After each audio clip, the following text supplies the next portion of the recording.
Hello, everyone. It's William here. Hello, hello. It's been a while. How are you all? Sorry, my hair is wild. It is hot.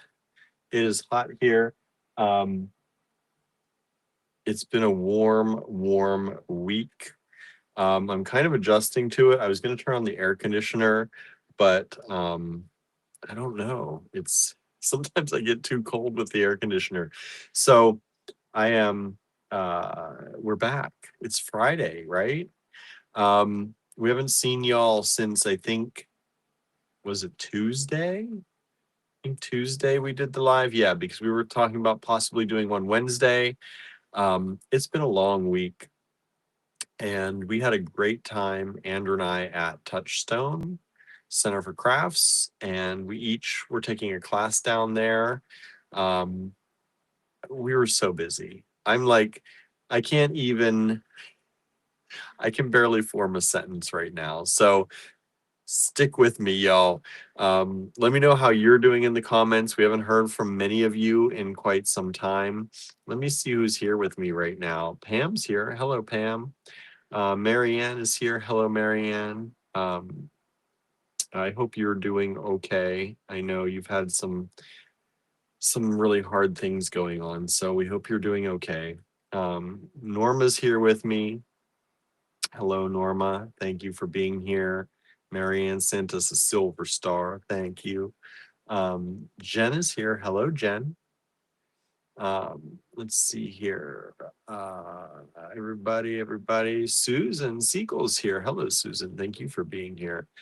Norma says, looks like you've had a great week. It was. It was. Yeah, it was. I can't even. I was going to. I didn't even have time to gather the things. I was going to do a show and tell, but I think I'm going to save that for Monday, when I'm feeling a little more coherent again. So yeah, let's save the show and tell for Monday. I'm gonna tell a little bit about it. Hey, Anne, thanks for joining us. I'm gonna tell a little bit about it, but I'm not gonna show you. If you've been following my reels and some of my posts, you've seen a lot of the things and you've heard a lot of the things. But um, uh, it was a really great week, and don't let my incapacity for being able to talk right now say otherwise. It was a really good week. Brian Hopkins was an amazing instructor for me for porcelain. I had never worked with porcelain before. I learned a lot. Marion says brain full. My brain is full. My brain is tired and my brain is full. It has been there's so much that he taught us. I took a lot of notes. I have notes that I still have to like research people and look people up. And, he even gave us like a documentary to watch on someone, like just so much information. And we worked on so many different techniques. Toward the end of the week here, it's been a little bit, there wasn't as much to do. The thing with ceramics is you have to have time to fire the kiln.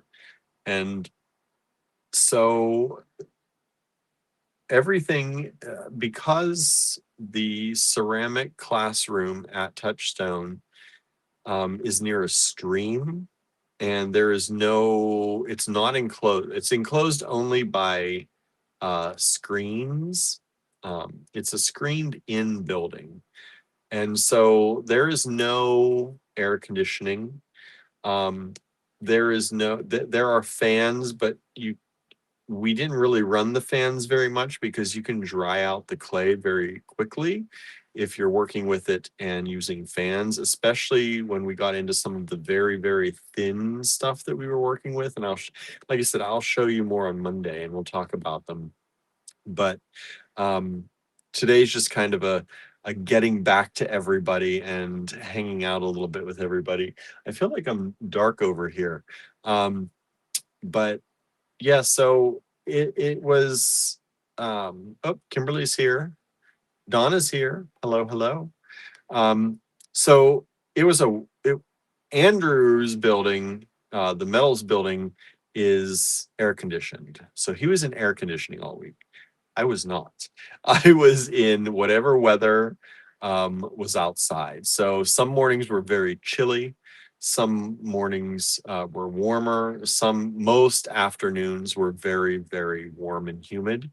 And the humidity plays with the clay, right? The clay has to dry out for certain things.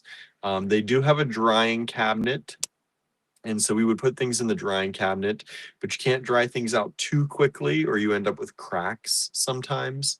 So toward the end of the week, there was less that we could do. So we went over some things like people, and we looked at a quick documentary today, and because you have to have time to fire the kiln, and the kiln fires overnight.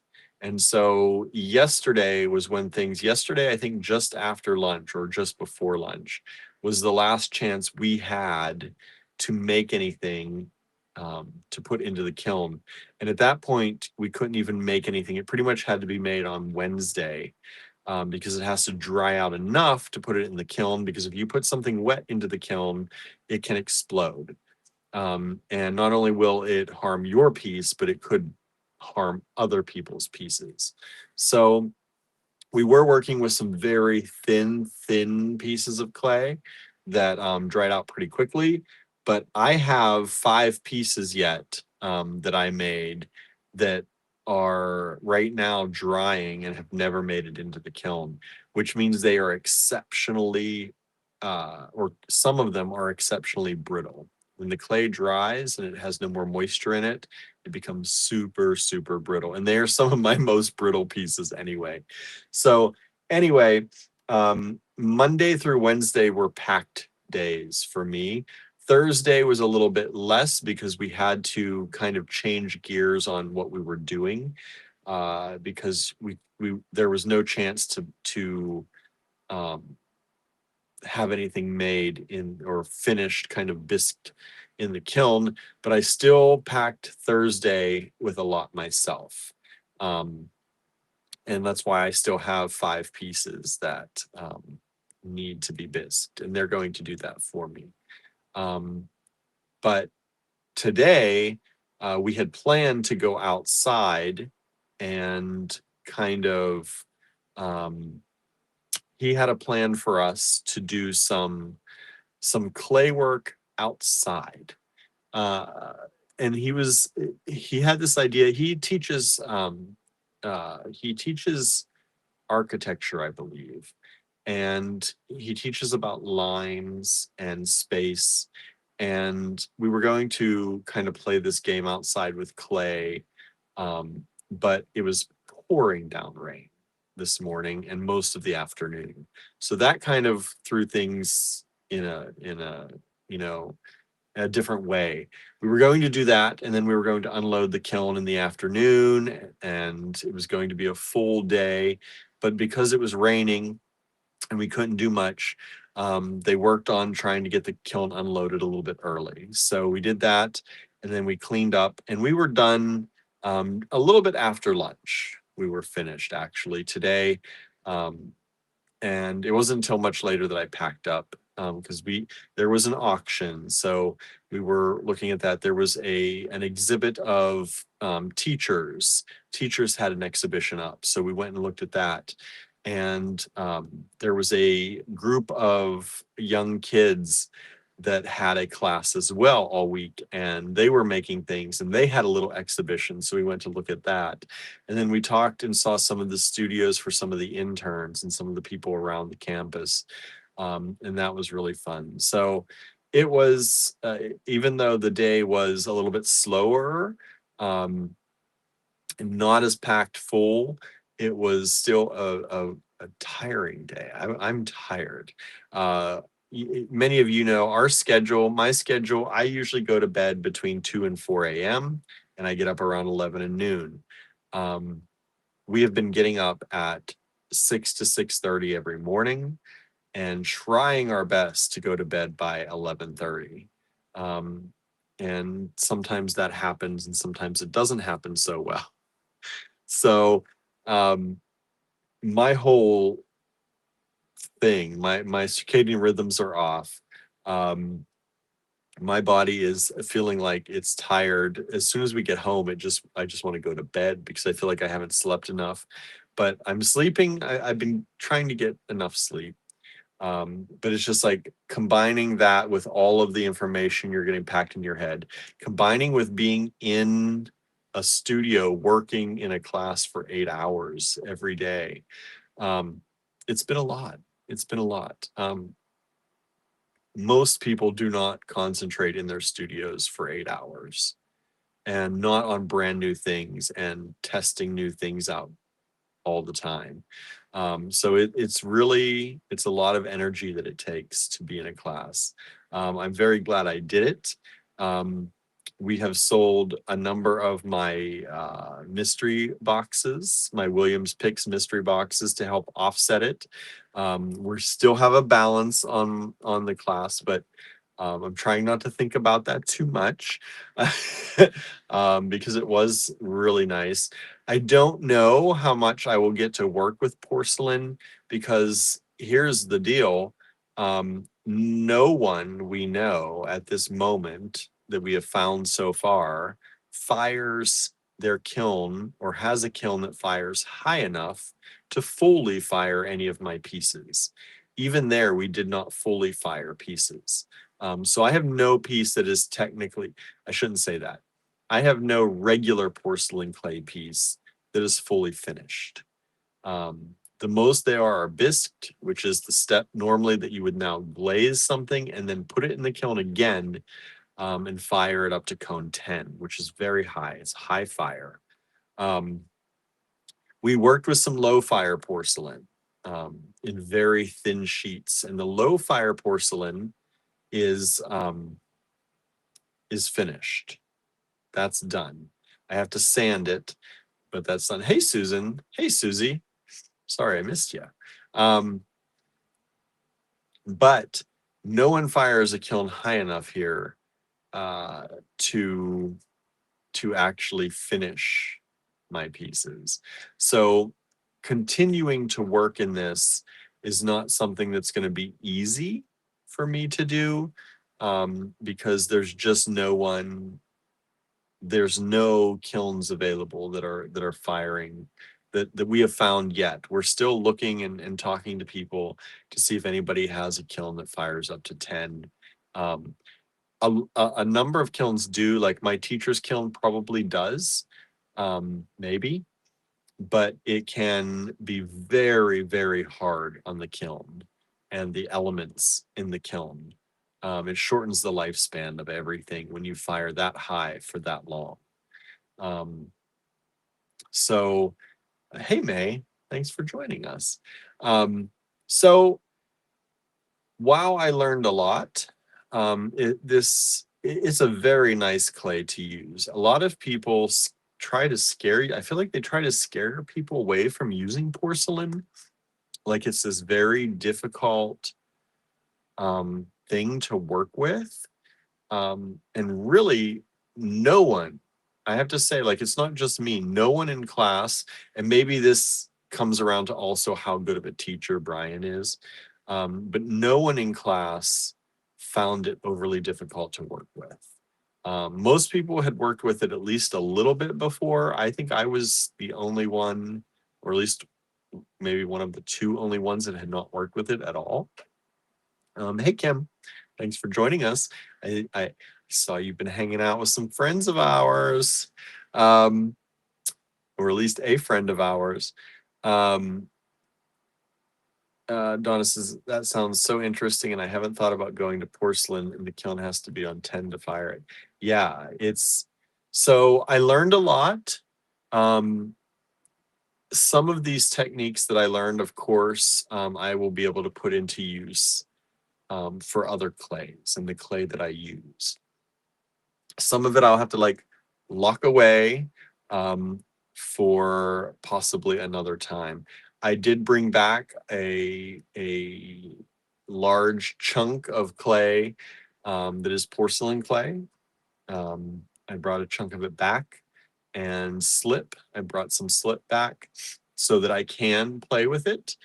And, once things are bisqued, they can be bisqued in any kiln. And so once they are bisqued, they are good to sit, for as long as you need to. So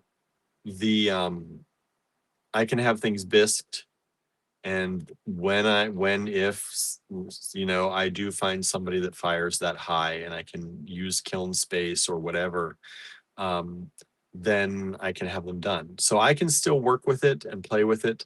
I just can't really finish anything with it. Now there is a low fire, and we did work with the low fire. It is not.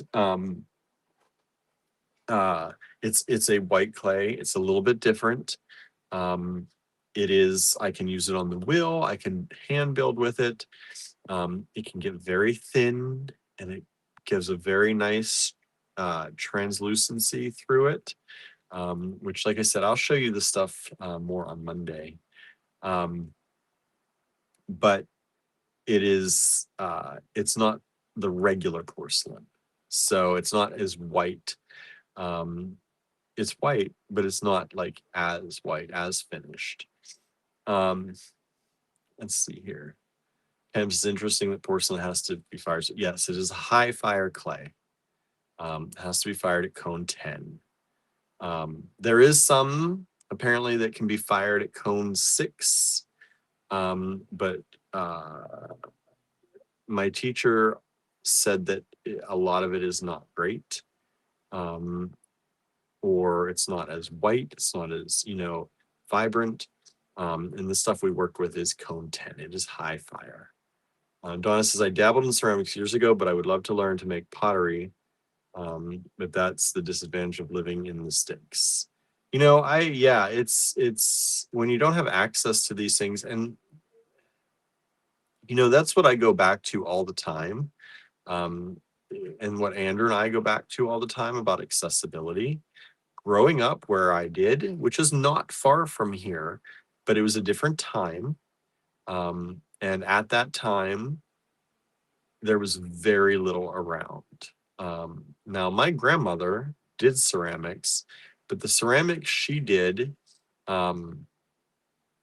were the kind of, they were slip cast, and people came for classes and they painted the ceramics. She made the creatures, and they were bisqued, and then they glazed everything and she fired them for them.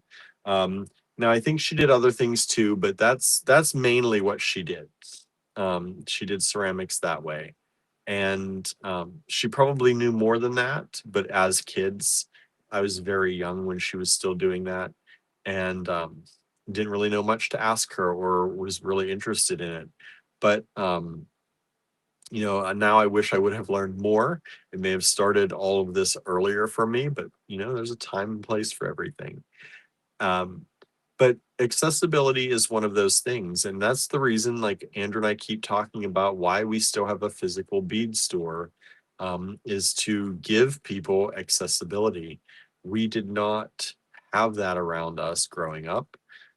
Andrew had some stores like that, but he had to ride his bike by himself for miles to get to them. And it's there aren't many bead stores around anymore. As many of you know, many of you do not have bead stores around you. I think, we're very lucky that we are able to support ours with the online work that we do, like with all of you out there that helps support and keep this. You are helping to keep the store open. I don't know if you realize that. The store does not cover itself generally. You are helping to keep the store open. And so, there's a portion every month that comes out of the budget to help keep the store going. And we do that because we firmly believe in having that for when people do start to find it again, for when people do want to come and hang out. And we hope that all comes back sooner rather than later. But we believe there are people out there who still want to see the beads in person before they buy, who want to sit down at a table and make things with other makers. And so I totally get, like, when you live out in, as you call, the sticks, like I grew up in too, there's not always options to learn, options to experience, and it does make things difficult. We're very lucky now that where we are is a little bit of an artsy place, and there are people that are able to at least make a component of their living teaching these things. Um, uh, Not everyone, my pottery teacher has another job. Many pottery teachers around us, that is not all they do. They do other things to help support that, but they love it so much and they believe in the artistry of it all that they do this on the side or do this as a second job. And so it's wonderful when we're able to do that. And we know, we are privileged to be able to do that. Let's see here. What's everybody say? Ba, ba, ba. Norma said, Pam says I did that in the early 80s. Yep. That's about when my grandmother was teaching it. She was teaching it in the late 70s, I believe.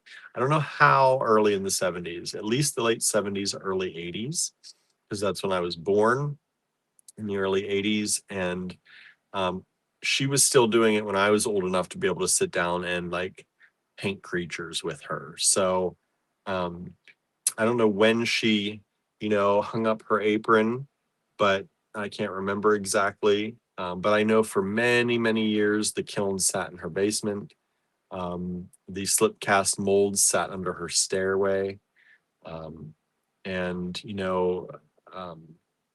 yeah, I wish I would have been able to learn more, but I was so young even by the time she gave it up, that, it wasn't a thing in my brain yet. Norma says, my mother worked with porcelain a little and really liked it. She did only hand building. Porcelain, I think porcelain gets a bad name, I think, because it reacts differently sometimes. Porcelain has more of a memory than other clays. So if you bend it one way and then you try to bend it another way, at some point in its journey, it will probably want to bend back the original way. It's things like that that make it a little bit different. It's very soft. I found that a good thing. Our first thing to do in class was to throw, I think, 3 things on the wheel, 2 or 3 things on the wheel. And I wasn't sure I was going to be able to do it because, for one, it's been a while since I've done much on the wheel, and so I'm out of practice. And I was nervous being in a class with all these people who are more experienced than me. Only one, I think, had less experience than me, time-wise, but they had more time. Like, they took more time each week. I go once a week. They had been learning since the beginning of the year, but they've been going a lot more often. So, I was very anxious about it, but the people in the class were super nice. We all got along. The class just really jived together. Even the instructor by the end was saying about, we were a great class and how our comfort allowed him to be comfortable and experiment in front of us, which he usually doesn't do. So it was really a good class. And so, it's a different clay. It's very soft. I was able to throw with it surprisingly easily. I wasn't sure how it would turn out, but I think I only had one thing that kind of crashed and burned on me on the wheel. And the nice thing about where we were, porcelain doesn't need a lot of water to work with, at least in the atmosphere, the humid atmosphere we had. And I'm not used to that because normally, for whatever it is, when I use most clays in our studio, I feel like I'm drenching it with water to be able to work with it on the wheel. I didn't need to do that. And because of that, even the thing that crashed, I was able to reincorporate back in and reuse it pretty quickly, which normally you take it through a process of, reusing the clay. I didn't have to do all that. I was able to reuse it pretty well. So yeah. But I did like it. I really like the porcelain. I just wish there was a place to fire it. Then I could really play. And because it's beautiful I love Celadon glazes, and those are those very transparent ones that I sometimes use. And it's beautiful with that because it's so stark white, and then you add the color and you get just the color. But not yet. We'll see. Donna says, yes, that's the kind of ceramics we did and had class in Kiln at church. But all the ladies have passed away. It's sad because I really enjoyed it. Yeah. Marion says, my mother only ever glazed pieces. I have a piggy bank she made. That's cute. Hello, Leslie. Thanks for joining us. Susan went upstairs. Pam used to paint on dry pieces and did glaze many items. Yeah, that's pretty much what a lot of people know. A lot of people, that's what ceramics are to them, is you go buy a piece, paint on it, glaze it, and they'll fire it for you. Donna says, I'm so thankful for y'all. No bead stores anywhere near me unless I go to Atlanta or the Gulf Coast. Yeah, it's hard for people. And hopefully a lot of y'all can come visit us someday and come visit the actual store.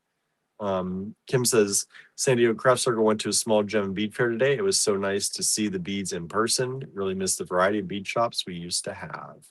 Yeah, I know. Kimberly says, me, I am that person, but nothing around here to truly bead shop. Yeah, it's hard. It's hard. Pam's asking, oh, Twisted Sister, are you Leslie? Yes, that's Leslie from Twisted Sister. You don't know her. You don't know her? She sells seed beads and beautiful kits, and she's amazing. So make sure, visit her website if you like seed beads and bead patterns and all that good stuff. Pam's bead stores are going out of business here in Denver area too. Michael's and Hobby Lobby continue to sell beads. Yeah, we know about their beads though, right?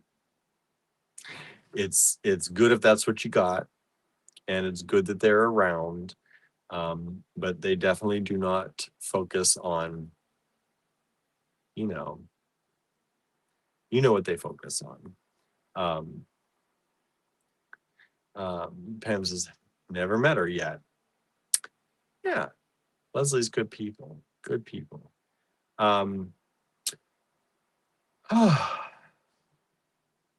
So, what's happening with you all? How was your week?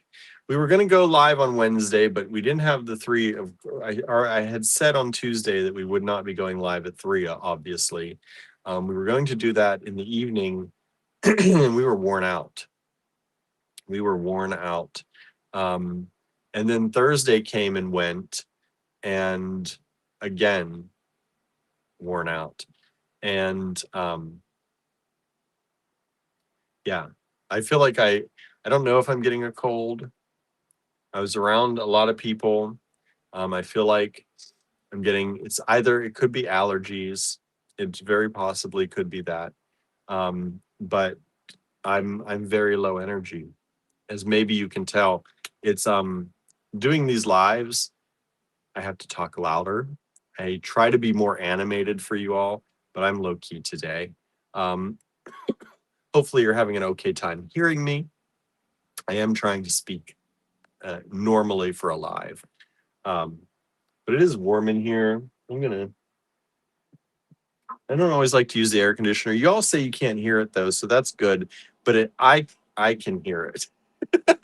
And it's right here beside me. And so it's one of those things. It's hard to hear my own voice sometimes because I have a fan going in front of me too, which is just kind of push. It's not even pointed at me, which is I don't know. I don't know why we have it on. Uh, I turned it on and I realized it's not even pointing at me. It's just blowing air around. When we have the air conditioner on, I guess it blows the cool air, whatever. But yeah, it's one of those things. Leslie says, "Oh, thanks, William. You're welcome. We want people to find you too." So yeah. How's everybody else? How was your week? We haven't talked since Tuesday, and we didn't talk on Monday. We didn't talk on Wednesday. We didn't talk on Thursday.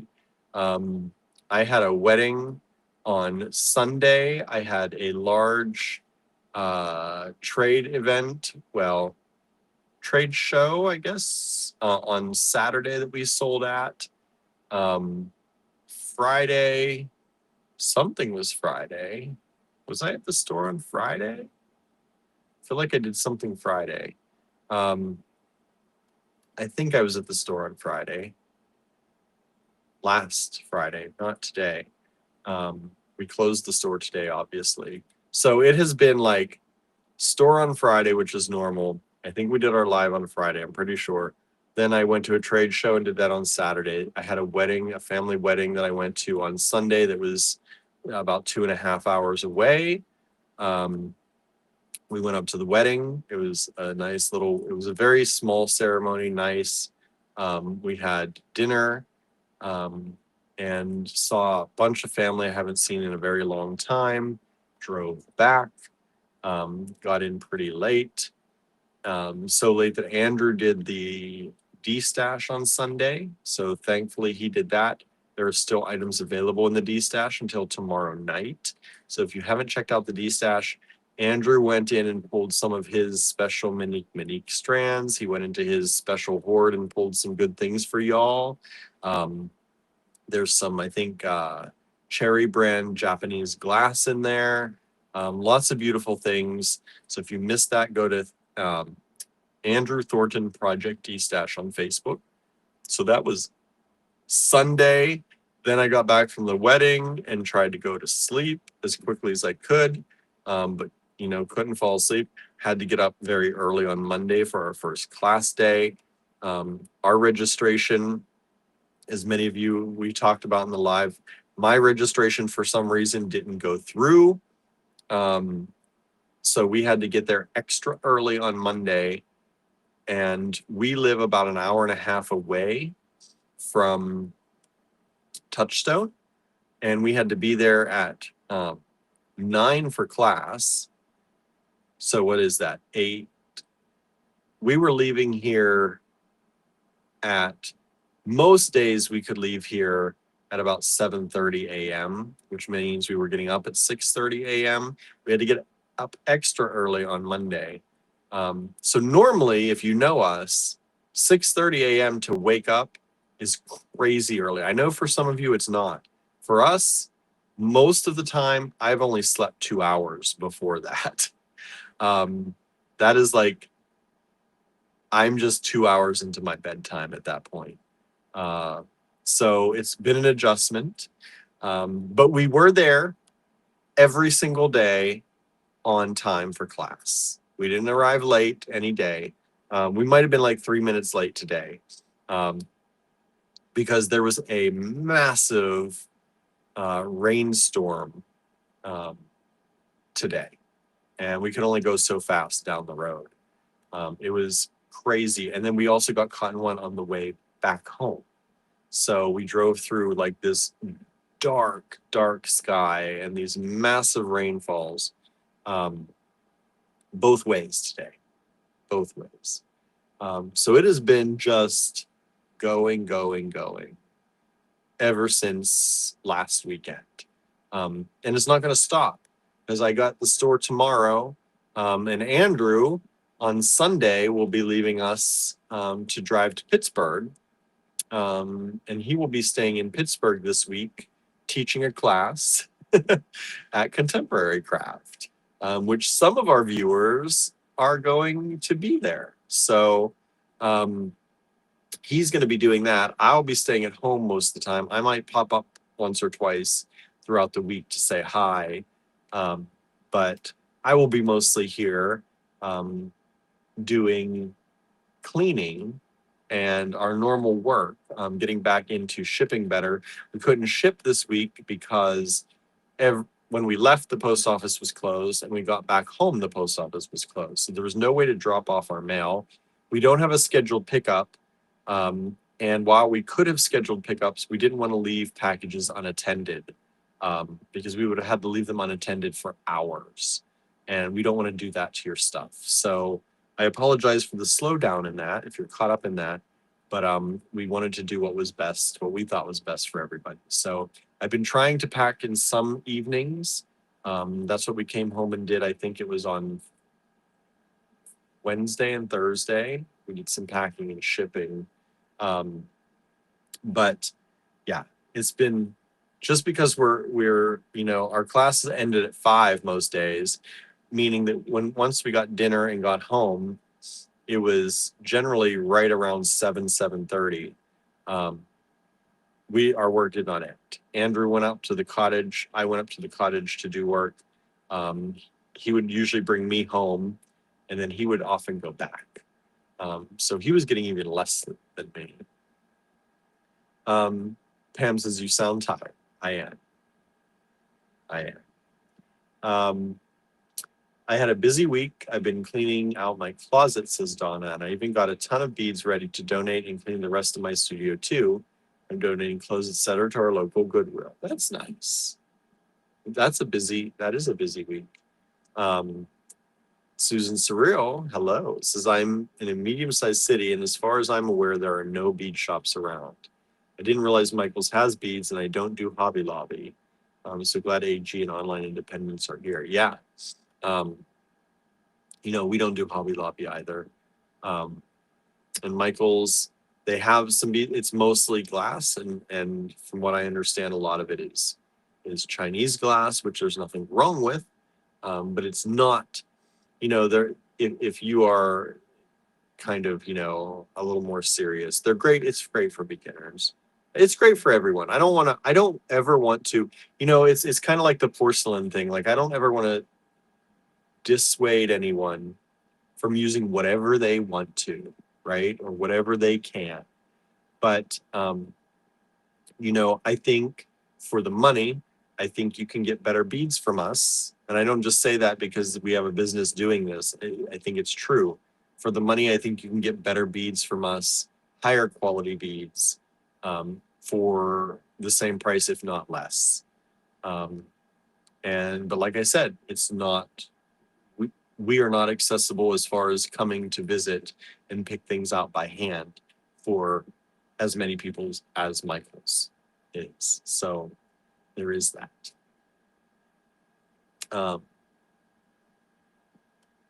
Marion Michaels does have bees, but only so, at least here in Edmonton. Yeah. Hem's Mother Nature is so confused. True. Jen says, I get mad when I go to big box craft stores because next to the jewelry supplies, they have racks of super inexpensive jewelry made in China. It's true. And like I said, that's fine, Excuse me. My throat is dry. I don't know how that happens.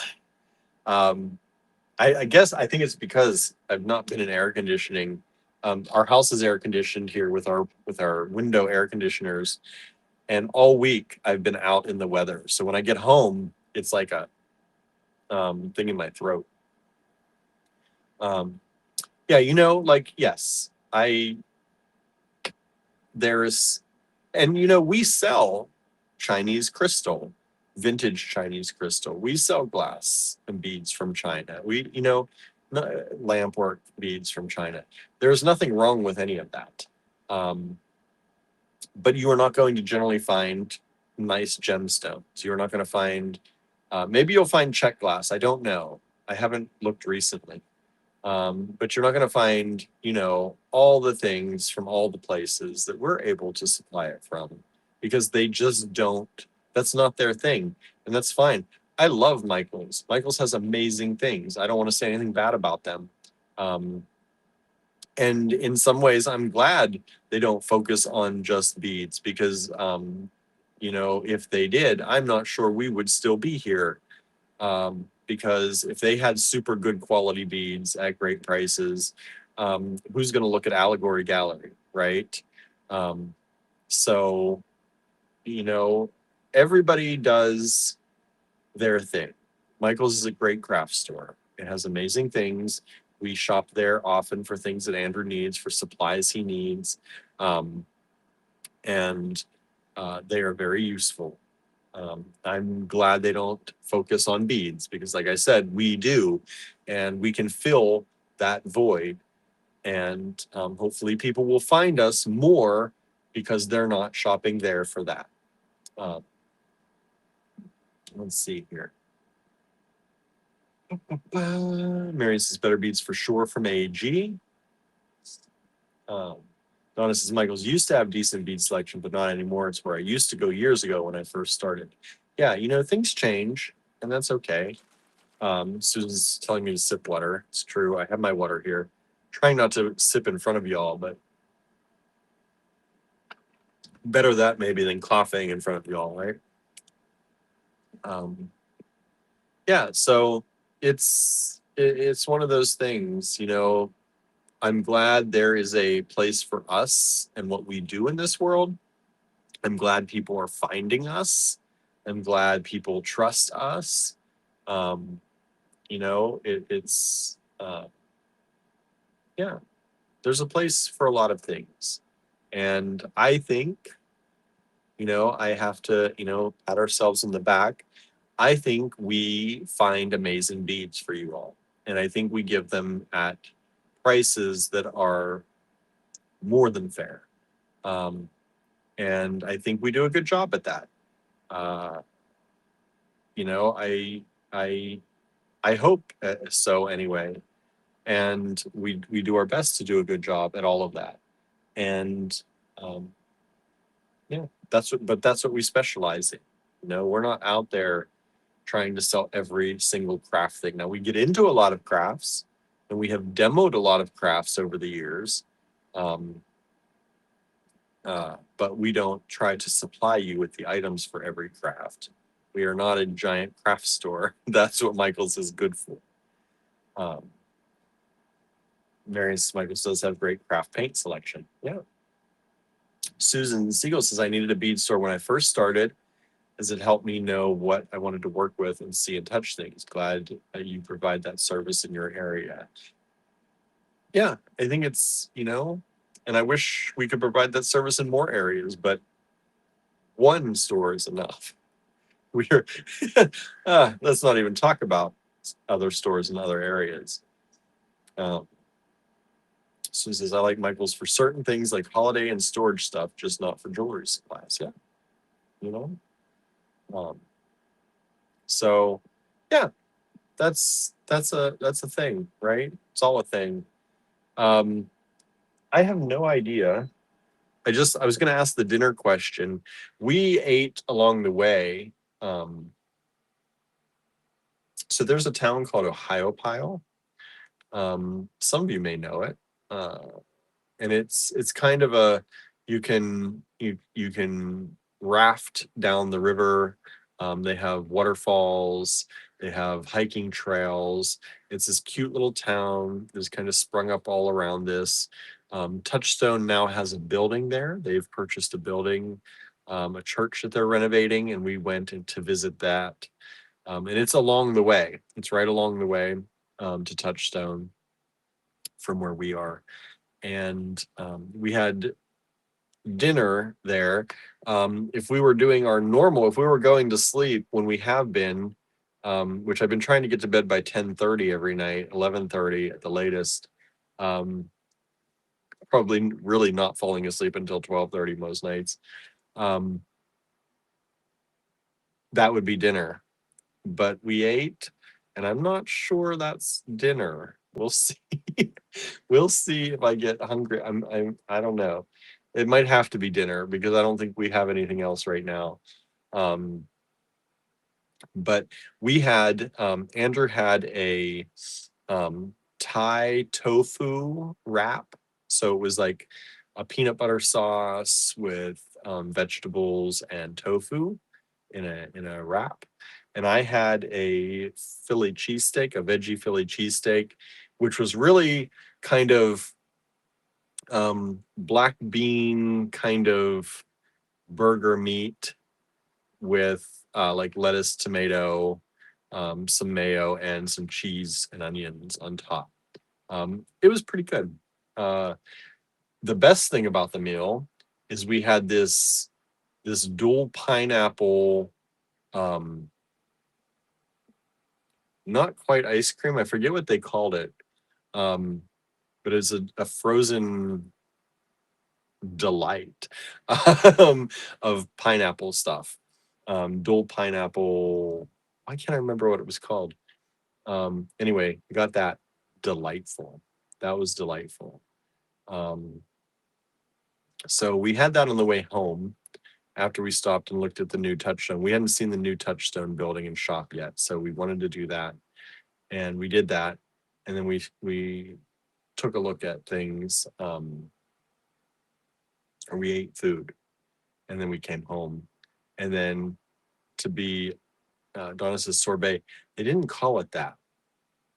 It was kind of that. It's pretty much that, but they had a different name for it, and it was probably like a proprietary name. I don't remember. But to be honest, I laid down on the couch for a few minutes and passed out. So just before this live, Andrew's like, William, you gotta wake up, go do the live. I was passed out. So yes, I'm a little tired, but I can kind of get back to my normal schedule here. Andrew can't. He's teaching a contemporary craft this week, all week long, and he will be going from doing the early morning into the afternoon and normal kind of evening thing again still this week. I'll be able to get back into the swing of my normal schedule, thankfully.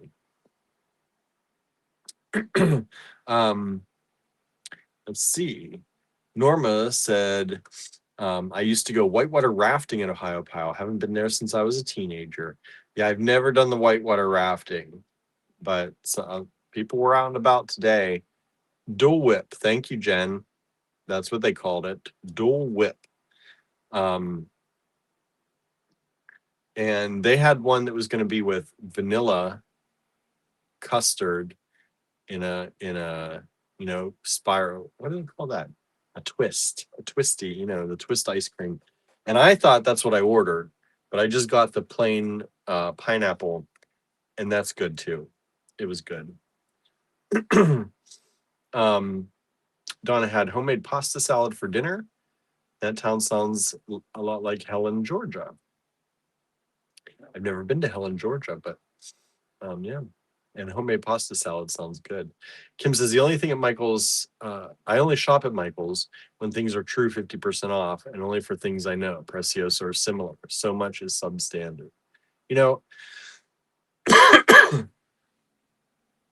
always, I don't know. I don't like to say things are substandard. Sometimes they are. Sometimes you're charged for something that is not what it should be. That I consider substandard. The beads they supply, generally, I don't think they're that expensive. I don't know. I haven't been there in a long time. But in some cases, I think it is, you get what you pay for, but it is great. I'm not going to say bad things. I'm going to try not to, for people who need it. Like I said, I think you'll get more than you pay for from us most of the time. And if I think most people found us, they would order from us for those things. But, it's available for people, and it serves a purpose. But send people our name. Well, hello. Howdy. How are you? I fell asleep after I woke you up. Did you? I was wondering if you were going to come up or leave me all alone. And then Then he was cuddling with cats down there. And now they were insistent that I had 2 cats on me, and that's why I passed out before I came up here. William, you needed that rest. Well, that rest, Susan, unfortunately, was for about 10 minutes, but it was a hard 10-minute rest, let me tell you. You're fine. You're fine, he says. Let's see here. Where Who's is watching?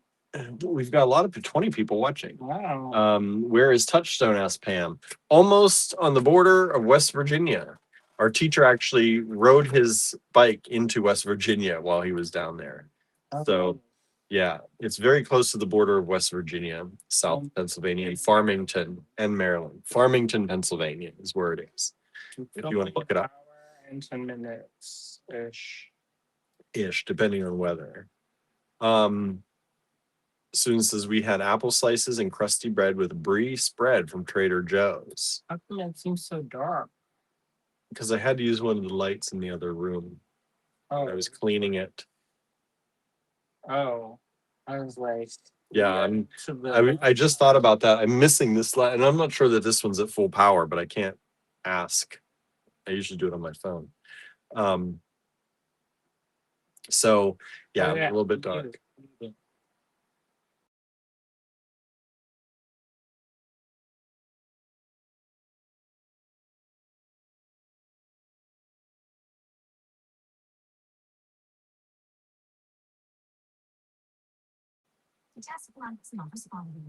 Sorry, they're at 100. It's not 100% over here.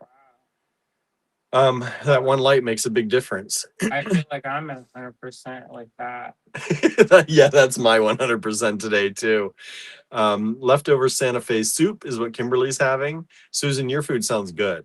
What is Apple slices, crusty bread with brie spread. That sounds delicious. Also kind of like a snack. Kind of like a snack, not a real dinner. Maybe if you have like a whole loaf. Yeah, that could be. Yeah. I'll be like, okay, what's next? Mm-hmm. Donna says, hello, Andrew. Howdy. Cat cuddles are so good. Yeah, they've been missing us. If you haven't grabbed one of these, here is the link. What's that? The link to that? Is that one of my boxes? Thank you, Kimberly. Kimberly put the link to our website. Grab one of my Williams boxes, Williams favorites, Williams favorite things. Yeah, we've still got a balance on my class that we covered it, but it'd be nice. Be nice to be able to cover that balance too. They are going to go away tonight, 11:59 p.m. Eastern time. Those boxes are disappearing off the website. Yep. So what is sold is sold. There will not be any more. For that. Let's see here. My 5 times grandfather settled in West Virginia in the late 1700s, says Pam. Wow. Oh, which Pam? Pam Cowden. Actually, you have a glow on you, William. That's called sweat. No, no, but I am glistening. Like I said, I was not in air conditioning all week until I'd get home. Come visit me. Or come visit Andrew in his classroom, which I went up to visit him every day at the end of class because I got out first usually. So I'd go up the hill and visit him. But yeah, the pottery studio, warm, pretty much outside. Yeah, it is. It is an enclosed, screened-in porch. One giant screened-in porch is pretty much what it is. The nice thing about that is, you were in nature. But I also think one of the wonderful things about that is that it shows that you don't need like a lot. No. You just need like a roof and some water. Yeah. Now you couldn't do that in the winter. No, but it's not open in the winter. Yeah, but yeah, if you don't mind, and I didn't mind most of the time. The whole time I had no issue being out there. It does have a lovely stream that runs by that was keeping it a little cooler. It keeps it a little cooler than the air around it, but not a lot. Some of the studios don't get the cross breeze, not really cross breeze, but the creek breeze. Yeah. And those studios are And I mean, the kiln room at least was in a different room. That's smart. So that was at least away from us. Whereas I know if you're working like probably in the glass studio, you're at lamps, like, And the kilns. and the kilns there. So it's all hot in one room. And they have a little AC unit, but it doesn't. Yeah. Cool enough. The nice thing about that also is that there were no locks on the door. So if we had decided to stay overnight there instead of come home every night, I could have gone down at like any hour, 3 a.m, and done pottery. They don't. They do. They do? Yeah.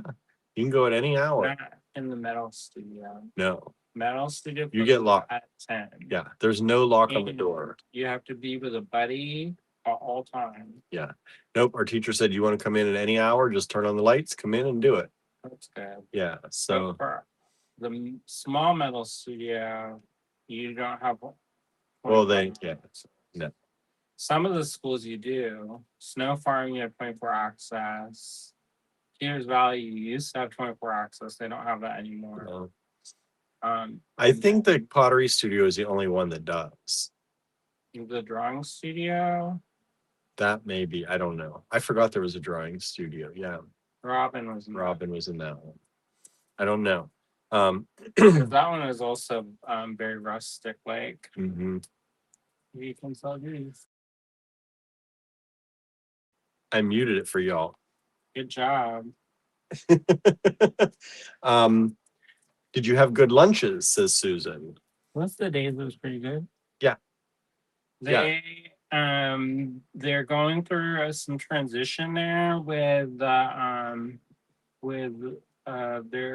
they had a chef who is there all the time, and then now they're trying to refigure that so that it's not so hard for just one person. So they had, I think, 2 people from WVU, West Virginia University. Oh, no, it was Penn State Fayette. Oh, that's nice. I didn't know that. Fayetteville? Probably. That campus that's down there. My alma mater. The two young people who were serving up lunches. They did good. They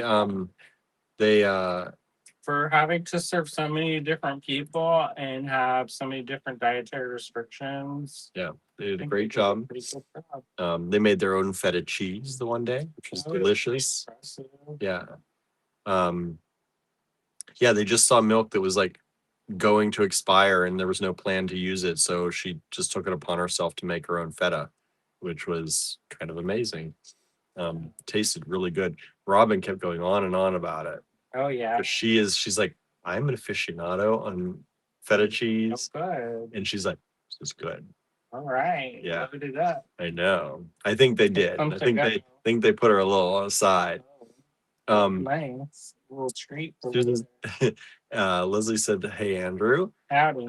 Susan Surreal says, we went to our art museum to see an exhibit of art from the era of Emperor Trajan. Trajan? I don't know that emperor. Trajan. Very interesting. There were several pieces of Roman glass and jewelry, along with sculptures and paintings. It's cool. That is cool. So it was good. Yep.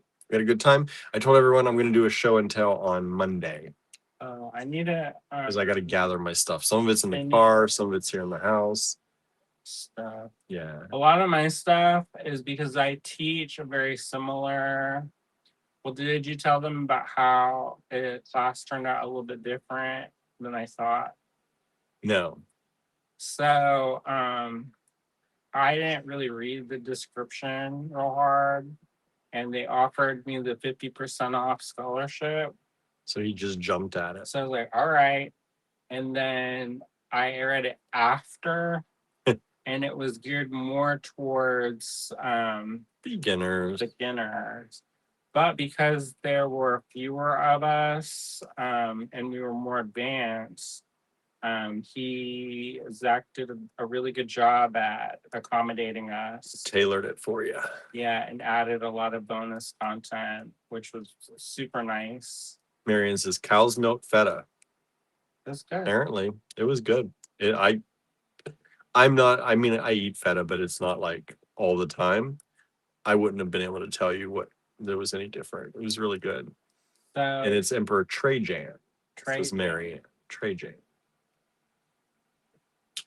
Well, anyway, so I took the class and did a lot of different work and learned some new things. But a lot of this stuff is like process stuff, so I don't have a ton of finished stuff. And then I traded some of my finished stuff. Yeah, Um, Andrew did some trading with his classmates. so I don't have a ton of stuff to show. I have a number of things to show. So I will show you on Monday. I got to gather them, like I said. Some of them are in the car right now. 5 things did not make it out of Touchstone because they are ready. They are sitting on the thing to be bisked. So once Andrew has his class there, we'll pick those up. I hope it runs. I hope your class runs. Otherwise, I'll be picking them up at some point. Yeah. Because our friend Kimberly, they said they would fire them for me. Our teacher left things to be bisque fired as well. Okay. So Let's under it. yeah, Kimberly's going to be firing mine. They said they'll put it in there with that. So I asked them, I was like, so are you from Minnesota? You're doing all this Babe the Blue Ox and Johnny Appleseed or Paul Bunyan. Oh, Kimberly. And they said, no, I'm from Connecticut. Okay. But they grew up reading these children's books on like how to draw. Mm-hmm. And I guess that's what you drew. I guess at one point they had that artist who illustrated that book, illustrated a book about like American folk tales. And so there you go. Mm-hmm. Kim says y'all sound energized. Quite the opposite. I'm energized mentally. Physically, I'm pretty wore out. Yeah, mentally, kind of, although that is suffering at this point, putting together words. And physically, yes, tired. So we're gonna flip the camera around and we're gonna take a look at some stuff. And if you'd like to purchase some of this stuff, today's lots are gonna be HGF lots. So take down that number you see on the slip of paper, send it to us in an email at info. It's over here, info@allegorygallery.com. And you can put the quantity if you want more than one. We'll put it down in this corner actually, if there's more than one available, and we'll put the price in here too. Yeah, I don't really have too much time to take a break. As I said, you are going right to Pittsburgh on Sunday, so I have to prep everything on Saturday, and I have to work on a sculpture that's due. Yeah. So it's going to be some. Our friend said they're probably not stopping. Oh. And I said, that's fine. You're busy. Oh, when did they say that? When you were talking with the other intern. Oh, that's fine. Yeah. He told me, he says, I don't know if I'll have time. It's like, don't push yourself to stop and talk to, because I said, Andrew probably can't make it. So I did, just so you know. This comment when they said next time they come to visit. Yeah. Because they're there in Johnstown all the time. Yeah. So that's what he said. And they literally pass by the building. Yeah. There's only so many ways to go to Johnstown. Yep. And past the cottage is one of them. Yeah. So let's see. All right, let's flip this camera around and get you some real light because the light on me is fading fast. The dark is rising. The dark is rising. Oop, that's too far. Get this right. Oh, look at that light. Let there be light. Let there be actual light. Oh, Andrew gave me these to show you. How much are these, Andrew? Let's start this out. How many are there? There are 6 of them. Maybe $4. What are these, Andrew? Lampwork glass beads. Lampwork glass beads for $4. But they're not. They're yeah, not artisan made. I don't think.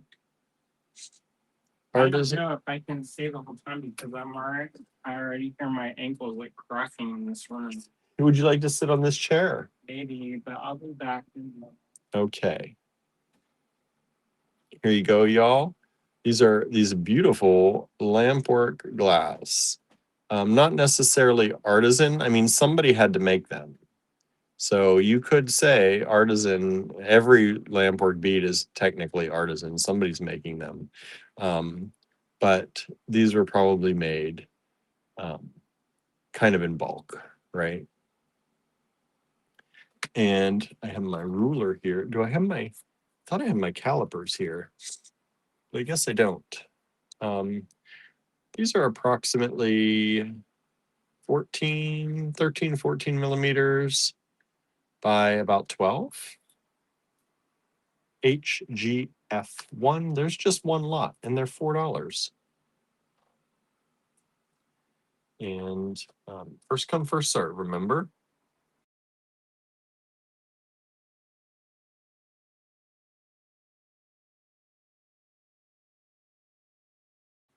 Okay. Pam has to take the dogs out. Okay, Pam. Okay, what's next here? HGF2.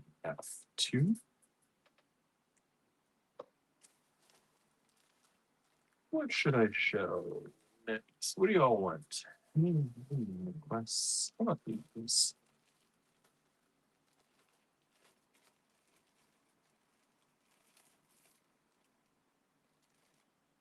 These are. Come on. How many of these are there? 1, 2, 3 of these. These are lovely.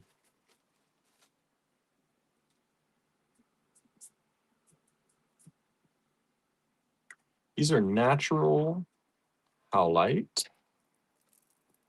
Natural howlite. They were 14. We'll bring them down to 10. Natural howlite beads. I think these are 8. Are these 8? Yes, 8 millimeter beads. Undyed. A lot of times you see howlite dyed. Oh, we got a broken one in there. Well, that's no good. But that happens sometimes. Of course, I would pull that one, but at least, we're not showing you, we don't try and show you the best, and then sell you something else. So these are about 15-inch strands. And let me measure this one. Even with that broken one, because they may have accounted for that. Yeah, they're the same size. So they're about 15-inch strands. I always like to check that.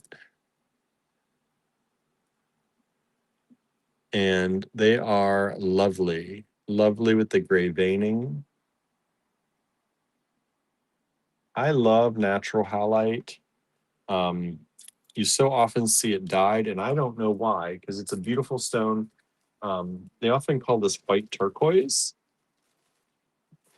So you may see it under the name white turquoise. White turquoise is just another name for howlite, generally. Sometimes magnesite, maybe, but generally howlite. So don't be fooled, y'all. Don't pay lots of money for something called white turquoise. Because it's not turquoise, it's howlite. I'm really sending hearts, like something in there.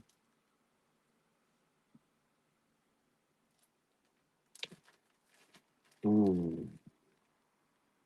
Look at this vintage German glass strand. Oh, oh, oh. Um,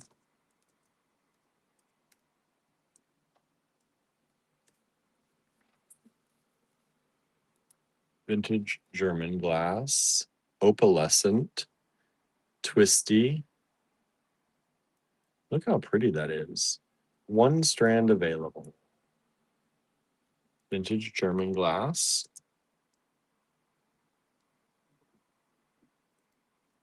And let me get you the size on this. I'm a little out of practice here, y'all. Sorry if these are 18 by 10. 18 by 10 millimeters. Do I feel out of practice? Yes. Do I sound out of practice? probably. Also, low energy. So y'all have to have the energy for me in the comments. Marion says Hadrian's Wall and later Antoine's Wall were built before Trajan. Hadrian's Wall had lots of forts, including Vindolanda, where they have done a lot of archaeology. Nice.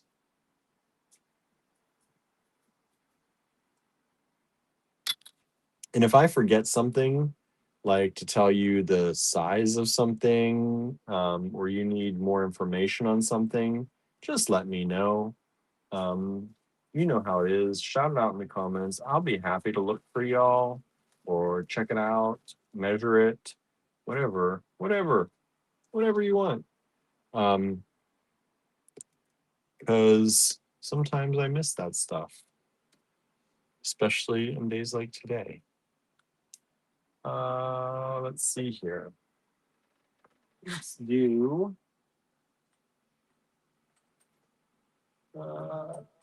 oh, this is kind of funky. I like this. Let's give you a good price on this. Vivian's here. Hello, everyone. She says, went to a small bead show with Kim and Carol Ann today. Really appreciate your price line and quality of your product. Oh, thank you. Thank you. Thank you. We try and do the best for y'all. Yeah. Sometimes, like, I think we do a good job. Like I said earlier, I think we do a great job. I think we do a great job. I don't compliment myself much. I'm bad at it. Terrible, really. But I do think, we've been doing beads for a long time, and I think we do a great job. And I think sometimes when you do go to shows, and you compare things for the price of things, you'll see the difference. I think you'll see that we do a good or great job. Hopefully, that's what we want anyway. I'm going to bring this a little bit closer because I'm seeing things on the edge, but also you're not really seeing a good view of the stuff on the map. There we go. That's more normal. This is $6. This is this beautiful stone pendant. This is agate, an agate stone pendant. It's done on the edge. Like it's a weird place, kind of, but I like that. Like that's the kind of thing I like, those little odd things. And so it would hang kind of like that. Right? And I love that. And it's got these beautiful stripes through it. Beautiful agate pendant for those of you who just like those stone pendants we have. Overall, this is about 43 by about 70 millimeters. And thickness on that, what about 8? About 7 millimeters thick. Beautiful pendant. We've sold 1 of 2, thank you. And we've sold 3 number of times. So 3 is sold out. And we still have 2 of number 2 left. Kimmy says, oh, that's cool. Cam says that's cool too, isn't it? I think it's very cool. A very odd pendant, and I like the odd things. I just like when things are different, because then you're not going to have the same thing as everyone else. And I like that. I like to stand out. I've always been like, I don't stand out by, being vocal or, in a lot of ways, but things that I wear, especially when I was younger, I would stand out by adorning myself in ways that felt comfortable or felt sometimes like I was pushing the envelope, or that said something about me. And that's why I like different things. I like things you're not going to see everywhere.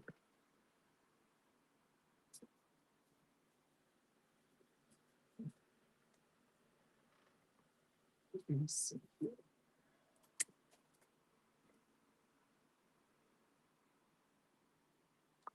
do another one of these. HGF 5, again $6. It's a beautiful stone pendant. And you can see this is the old price, $6. These are vintage. I was gonna say probably vintage. They're not. They're vintage. The hole is drilled top to bottom this way in that. And I don't know what stone this is, but it's beautiful. It's gray. It would go lovely. Like, look at these together. Just look how beautiful that is together. Maybe add something. I would add like maybe this color, not another pendant, obviously, but that color in maybe like a carnelian. You can see it popping out here in the pendant. But if you added that color together, that'd be a really beautiful piece.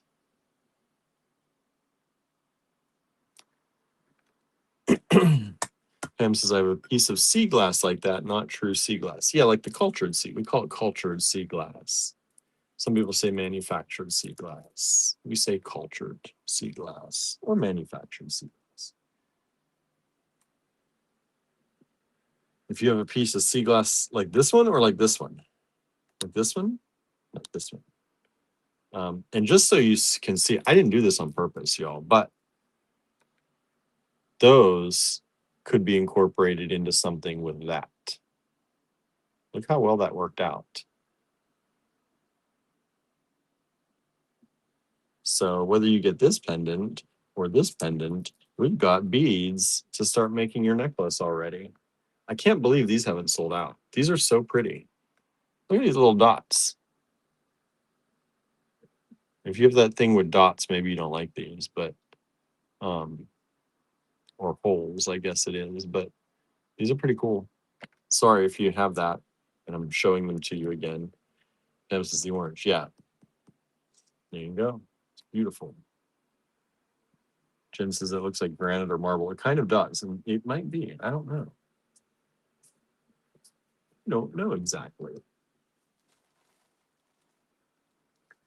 Let's see. What shall I show you next? I have a nice assortment here. I just don't know what to pop up on screen for y'all today. Here's something a little different. It's like the $6 day. Here, this is $6 too. We've had these in a few colors before. This is the purple. This is a vintage check glass domino button from 1999. Has a metal shank. It's got the purple, that beautiful lavender purple color with the gold accent. And this little domino button. Isn't that cool? I love these. I love these whimsical check glass buttons. And this button is approximately 10 millimeters by 20. Only one of them, HGF 6.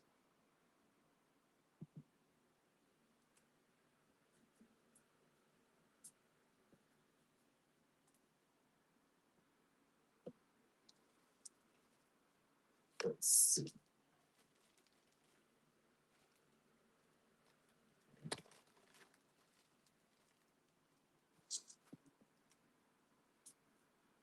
Okay. A little more than $6, but not by much.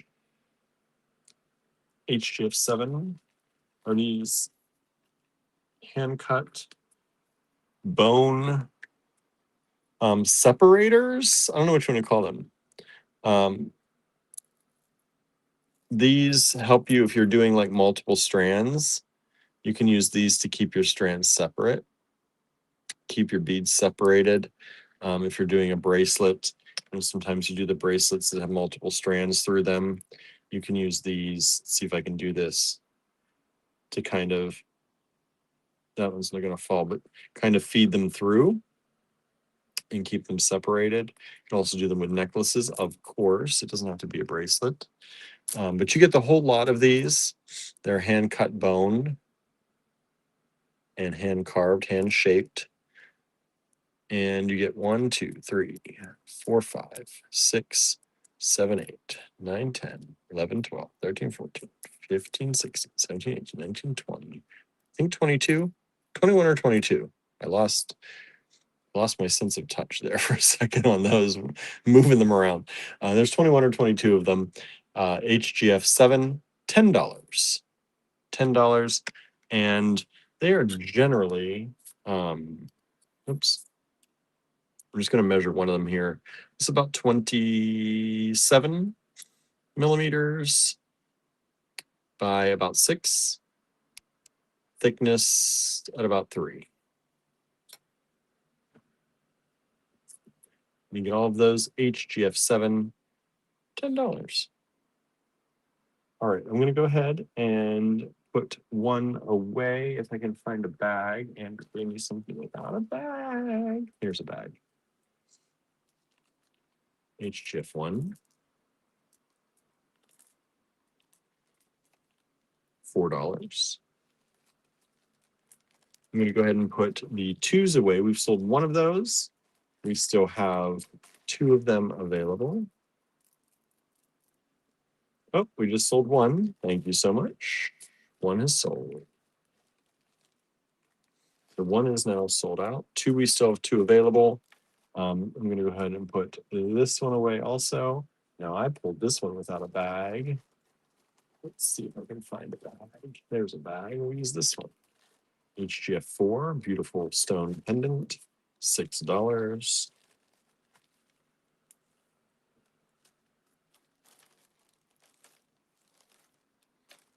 Myself out of order over here. And we'll move 5, which would go great with 2. Again, that would go great with 2. 6 is the vintage check button, and 7 are these bone connectors or spacers or whatever you want to call them. Don't know what they're technically, what many people call those. HGF 8. I'll turn on the air a little bit here.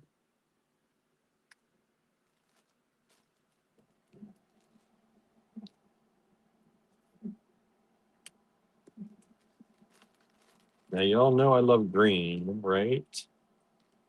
Maybe if you've been watching long enough, you know I love green. I can't go any lower on this price. I've got 3 of these left.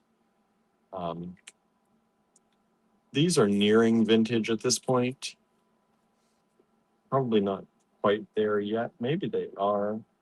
But these are green aventurine strands. And they're these rectangles. Now, they are sometimes irregular rectangles, but it's a beautiful natural green aventurine. And it's delightfully, delightfully green. And I love these. We sell them for $8 in the store. These, I think, are the last of what we've got. $8 is already a really great price on these. And so I've got 3 of these available for y'all. Generally, let me give a measurement. I'll pick one of the beads here. Susan says, wow, that green is amazing, isn't it? It's really a pretty color, and the quality of the stones is super. For $8, these are about 6 to 7 millimeters by about 3 millimeters. And really, for $8, the quality on that green and of that stone, let me just show you, like, beautiful, beautiful stones. I'm trying not to blind y'all, but they're really pretty. Norma says, I love that green, right? We've sold one of these already. Thank you so much. If you go to beach, you're not going to find that quality for $8. I mean, maybe, but maybe if you find us there. But really, things like that, you just don't. That's an old price too, $8. We've had this. So in our store, we started with 1,000 numbers. I think we're in the 7,000s now. So this was a 3,000 number. These strands were brought in quite some time ago. Get them while the getting's good, y'all.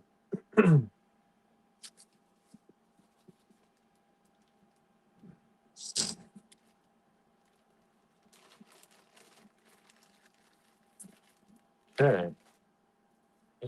Let's see. What can I do on this one? Let me look at this for a second. These were 15. I've only got 2 of these left, so I'm going to bring them down to 12. Marianne says those aventurine are an amazing color, aren't they? Natural. It's natural, y'all. They're not dyed. They're not treated. It's natural. Well, it wasn't natural. It was my screen color. It must be after 9. Yep, just changed after 9. So this is a gray chalcedony, and these are so pretty. Look at them glowing. It's a gray chalcedony, round. They have a pretty glow to them, and you see the patterns in them.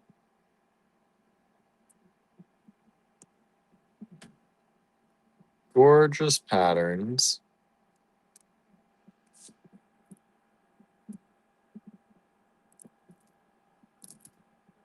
Gorgeous color. And the beads are 8 millimeters, and they're $12 a strand. HGF 9. These would also go amazingly well with 5. Look at that. Susasai glowy chalcedony. I know, right? It's a thing, and it's addictive. I love chalcedony. I love glowy chalcedony. And gray, what a pretty neutral color. You need those neutrals sometimes, right? They're very good to have in your arsenal. Because I tend to gravitate toward, I think, gray as a neutral more than most other, like more than black, more than white, more than a beige. I like a gray. Because gray goes with a lot of different colors. I mean, they all do. That's why they're neutrals, right? But I just love what gray does with other colors. It's a little bit warm or cool. Depends how you use it, right? I love it. We've sold 1 of these so far. Thank you so much. We still have 1 of them left. We still have 2 of these left. We have all of these left because there's only 1 each, and nobody got it. HGF 10.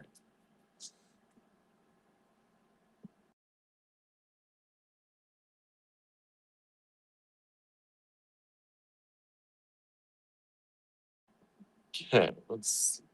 What am I looking for?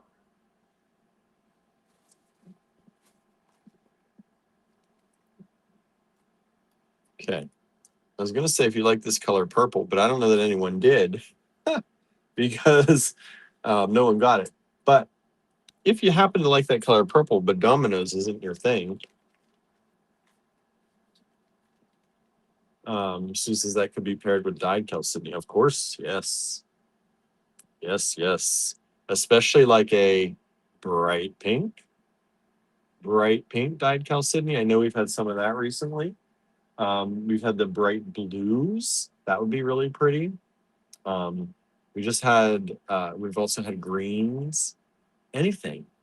I would love this with the pink though. That bright pink dyed chalcedony vintage that we had a few strands of that. We could go really well with them. Here's the same purple color. So you can see this is the purple, that purple glass, that lavender purple, but this time with dogs. I know some of y'all like the dogs, right? Right? There you go.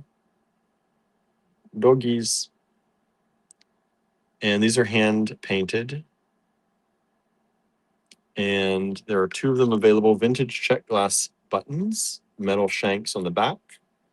The shanks run, some people always ask me, so they go this way. You can see like that.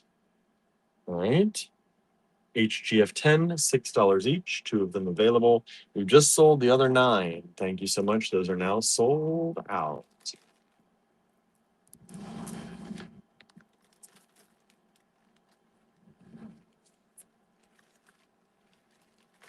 Pam says, this 5 times grandfather sailed to the US from France, from what I read.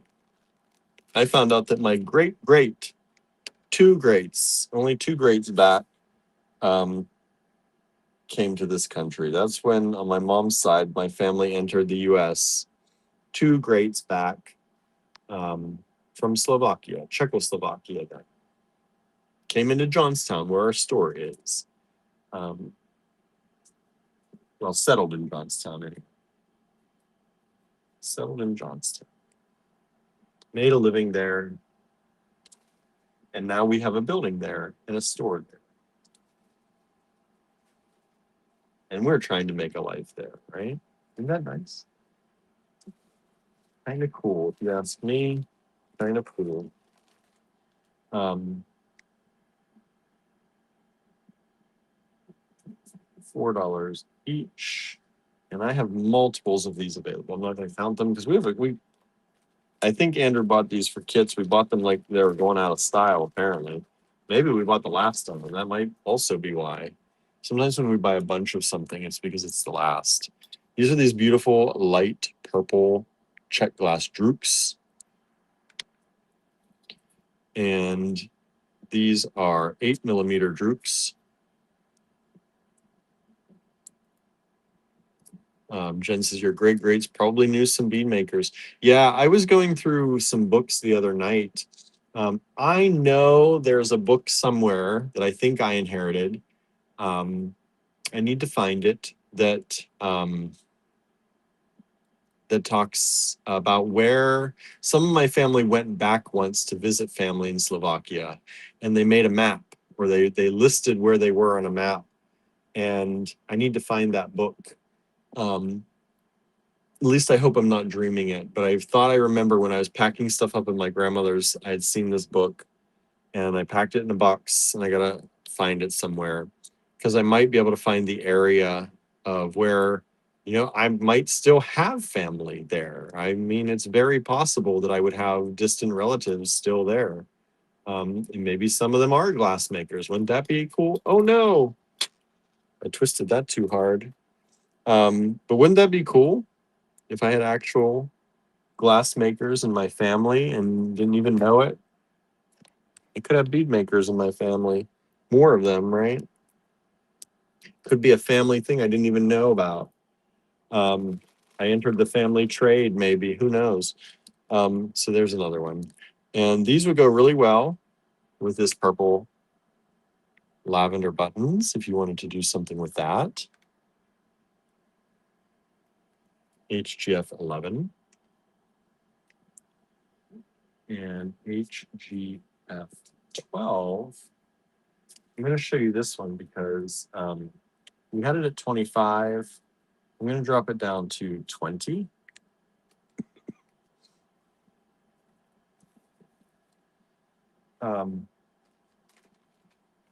This is a beautiful glass, handmade lampwork glass pendant. And I believe it's dichroic. But look at this beautiful color. It has some gold and some of those kind of fiery colors in there. There's some pinks and reds, golds. I'm seeing a little bit of green in there as well, but also this lovely pendant. And look how well it goes. I'm trying to get my hand out of the way so you can see it without the color of my hand in there. Look how well those go together. Just a beautiful match. I didn't plan this to be a matchy show, but as I'm pulling things out, I'm finding things that are matching so easily that that's what it's turning into.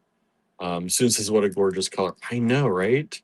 And it goes together so well. It's like the exact same color.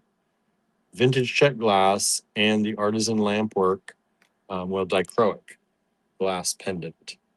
And it's just such a cool pendant. This is one of those things that in my New York City days, I would have bought this up in a second because it's just so unusual and it's my kind of thing. Also, is a nice big bale up there, big hole. All right.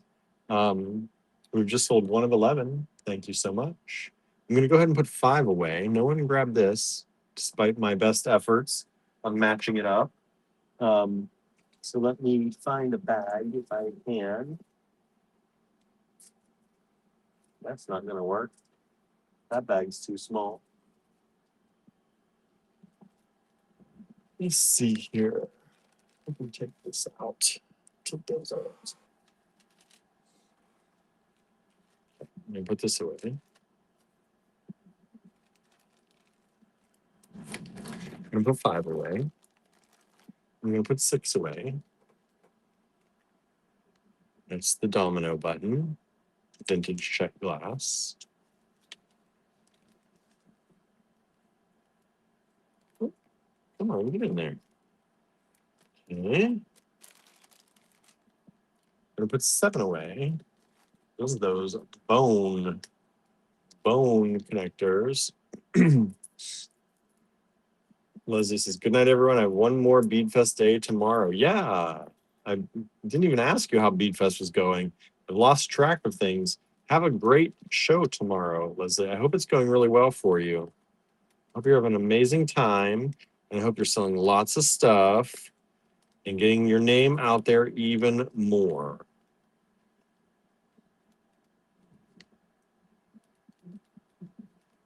Yeah. And I'm going to move these down. We still have 2 of those. I don't know how, but we do.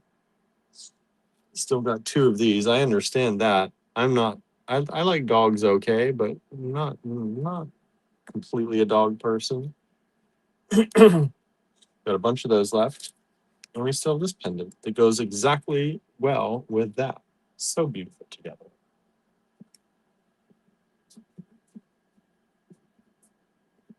Okay, what's next? Will I find another match? Let's find out. Probably not.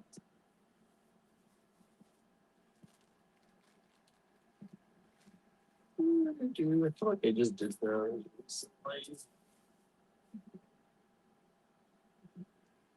Okay, y'all.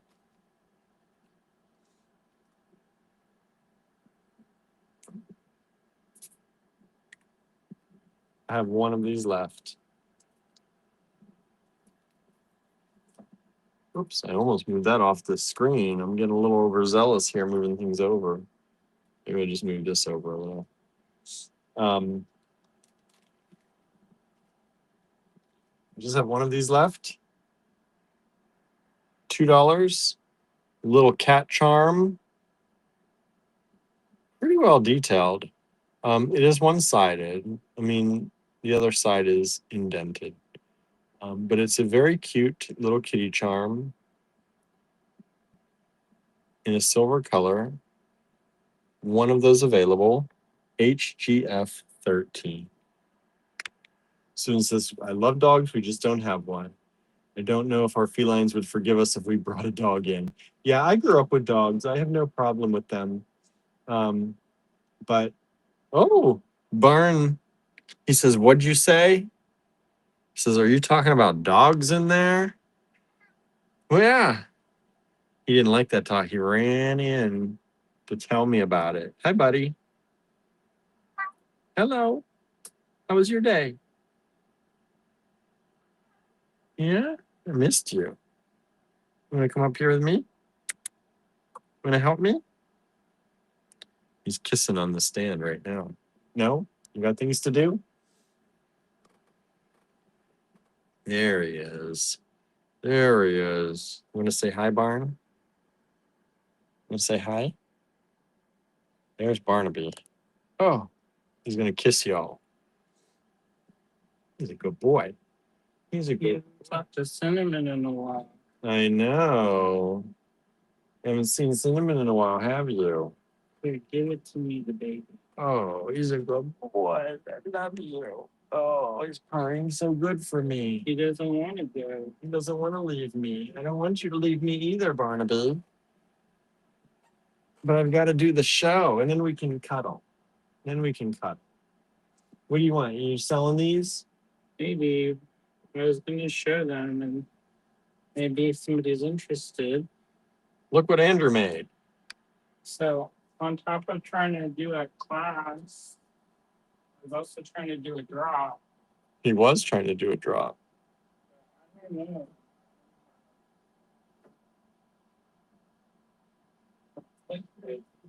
You're conflicted. May just got back from a late afternoon walk. Hello, May.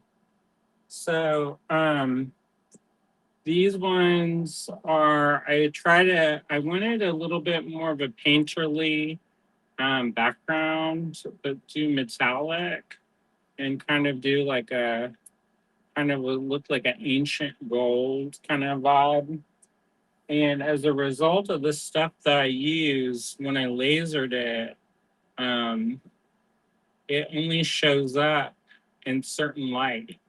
Yeah, so certain light and certain ways of looking at it, you will see the item. And then in some lights, it kind of disappears. It disappears or fades like this sparkly kind of ether. And it's pretty wild.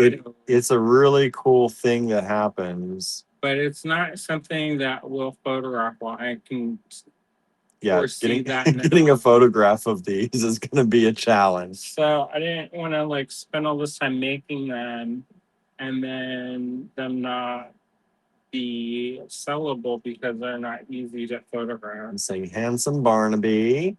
That's beautiful, Andrew. Andrew, your pieces are beautiful. Those pendants are cool. Beautiful work, Andrew. Looks great, Andrew. Thanks. Who praised me the most? I don't know. Which one of those is the most? I don't know. Which one stands out? I don't know. Is it, oh, that's beautiful, Andrew? Or Andrew, your pieces are beautiful? Who were saying these things? Susan Surreal. Oh, thanks. Donna. Thought you'd like those. Pam. Oh, thanks. Kim. May. Who said that? Who said what? Kim says, beautiful work, Andrew. May says, looks great, Andrew. Pam said, those pendants are cool. Well, thank you, everybody. So I don't know if y'all want them. Anybody interested in these? Are these hand cut too? For Of course. hand punch, hand enameled. Hand enameled. Hand enameled. Subtle etching, but gorgeous, says Marianne. Yeah, the etching, you can, and I will tell you, in the light downstairs, when we were looking at these, they're much darker when faced head on than even up here. So camera on this, it looks like dark. So I don't know. Yeah. It's an interesting thing. Kimberly said they are must-haves. Oh, The heron has more painterly background, says Jen. There's a little bit more color, maybe, but it's all how you hold it too. Like what you're seeing. Like there's some subtle colors coming through here that I don't think are coming on the camera too. There's 6 colors I painted it. 6 different colors on them. So Anne says, I love how they look old. Yes, we are interested. The royal we. I guess you could sell them. That's a great description, Anne, says May. So, Andrew, you're going to sell these? Sure. Okay. How much? I don't know how much the other ones are. Which ones? The gold ones and the rainbows, I think, were $38 on the website. So based off of that price, I think they're $38. I might be wrong on that actually. Let me see.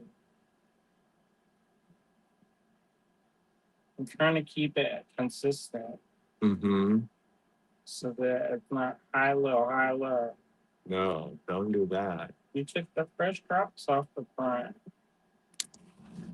Yeah, because I was changing them out because I took some of those to the show. He's like, because you're not fresh. I wasn't gonna say it.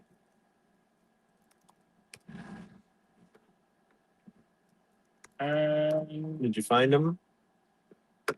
The ones they're 38. That's what I thought. I don't know. Maybe since they're live and you have to photograph them, I'll do it for 36. 36. 36 is your opportunity to grab these instead of 38. A little bit of a discount, so I don't have to photograph them maybe. That's for this one. HGF 14 is the owl. And HGF 15 is the heron. The blue heron.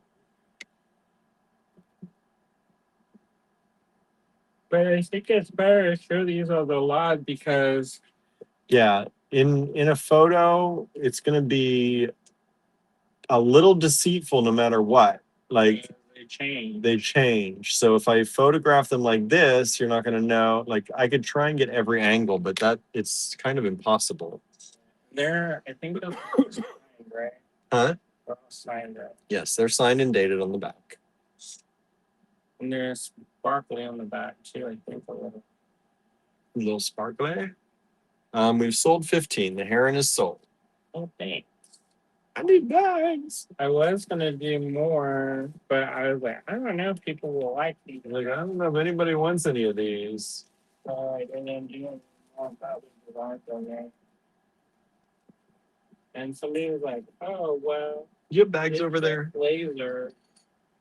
And I was like, it's not just anything. No.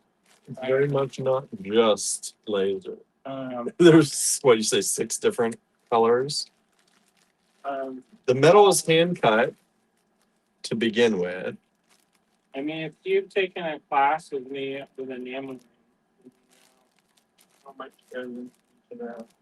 And like the other day, I was working. Somebody tried to grab 15 again. Sorry, it is sold out, but 14, the owl, is still available. If you like these, I may make more. Let me know. The background is the same, But different. I mean, they're all different because they're all hand painted. Susan says, rest assured, Andrew, we do like the pendants. Marianne said, drats, I miss the heron. A number of people were saying drats tonight on the heron. Make another one. You'd have to make maybe 2 at this point. Well, I can try. Y'all are thinking about it. If you want one of the other designs I make, you can let me know. Is there a particular design that you've seen Andrew make that you would like? Only the long ones really will look good because Thank you. they are longer pendants. Yeah. So the oval, like the round shape, Not so great. Look good. Yeah. But if there's a design you like, now is your time to customize. Yeah, you have about 1 minute before I run downstairs. He's gonna run downstairs in about a minute. So try to laser them up. If you would like one for $36, Try to get them done before the end of the line. Yeah, name your design.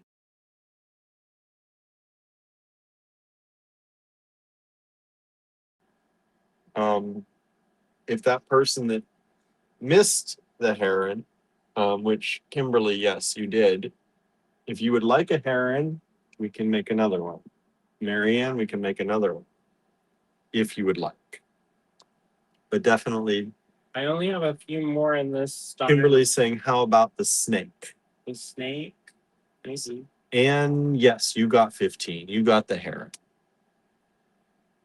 So Andrew's saying maybe to the snake, Kimberly. I don't know how it'll turn out, but we'll see. Susan Surreal says, but that owl is really cool. I have owl. You have multiple owls. I have different kinds of birds. Marianne is saying yes, please, to the heron. Uh, So you've got one heron. You've got one snake if you can do it. I have Rabbit is possible. there's an otter. An otter.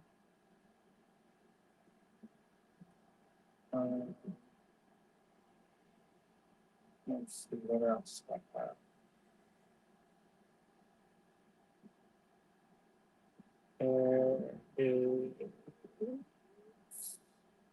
I think I have a pigeon. You have the pigeon, There's a barn owl. the barn. Ring owl. And the house sparrow doesn't necessarily look good on that because it's more rounded. Okay, so Kimberly says I would definitely take a heron. Marianne is saying yes to the heron. Okay, so 2 herons and a snake. I don't know about the snake because that was Kimberly. Kimberly, do you want a heron and a snake or just the heron? Well, I can make them all. And you can kind of pick. It's not like it's going to go bad like the bird. But I only have a limited number of blanks. So Yeah. No cats, asked Susan. I have power. That's more of a round one though, usually. Yeah, but I can make it long for. But I definitely don't know how that's gonna turn out. Yeah. Possibly the Paolo cat, Susan. There's another one, but it's more round. Yeah, most of the cats are fit for round.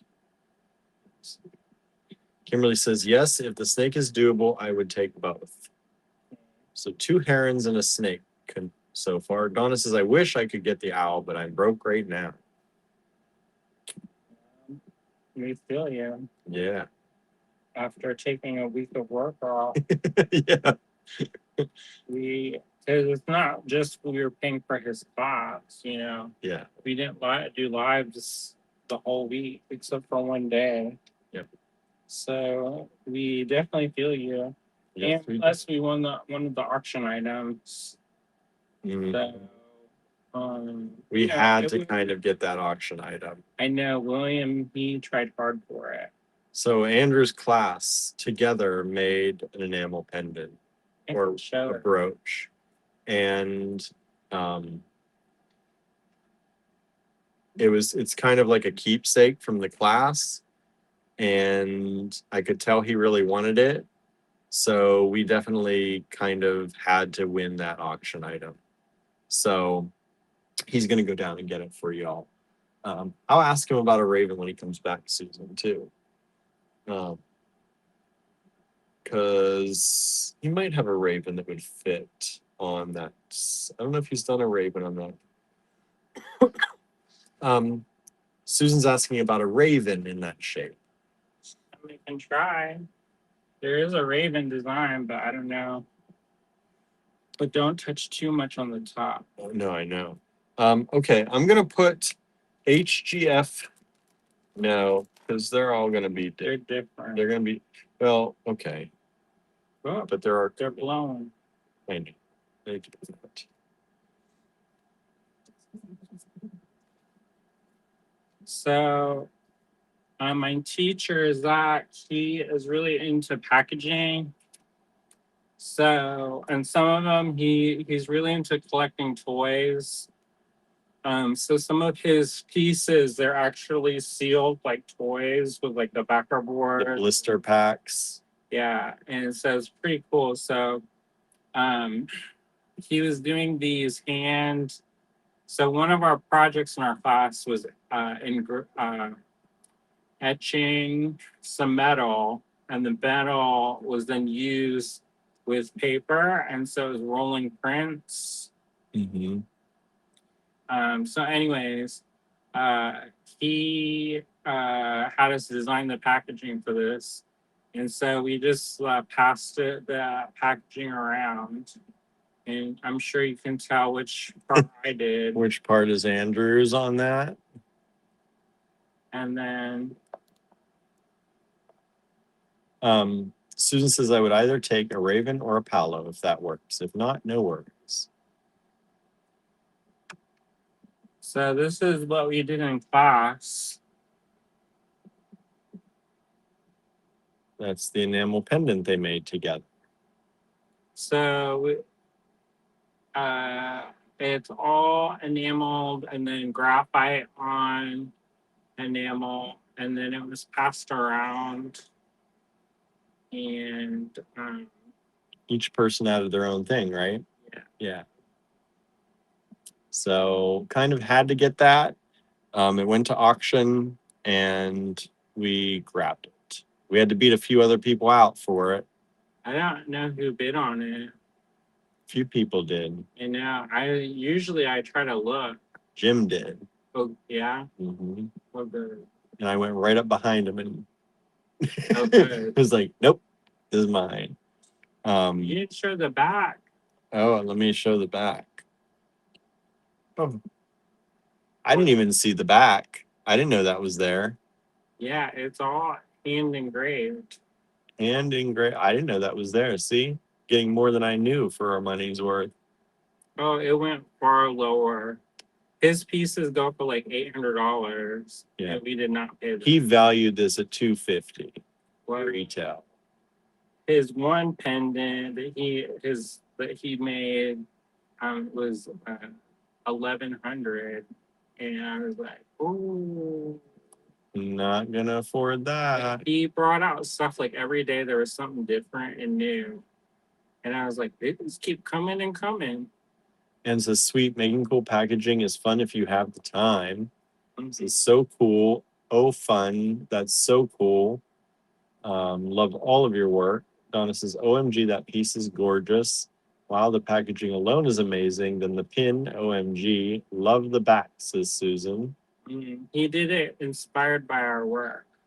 So if you look at the engraving, I don't know if you can see the engraving on the back, but he's like, I'm trying to copy your bird.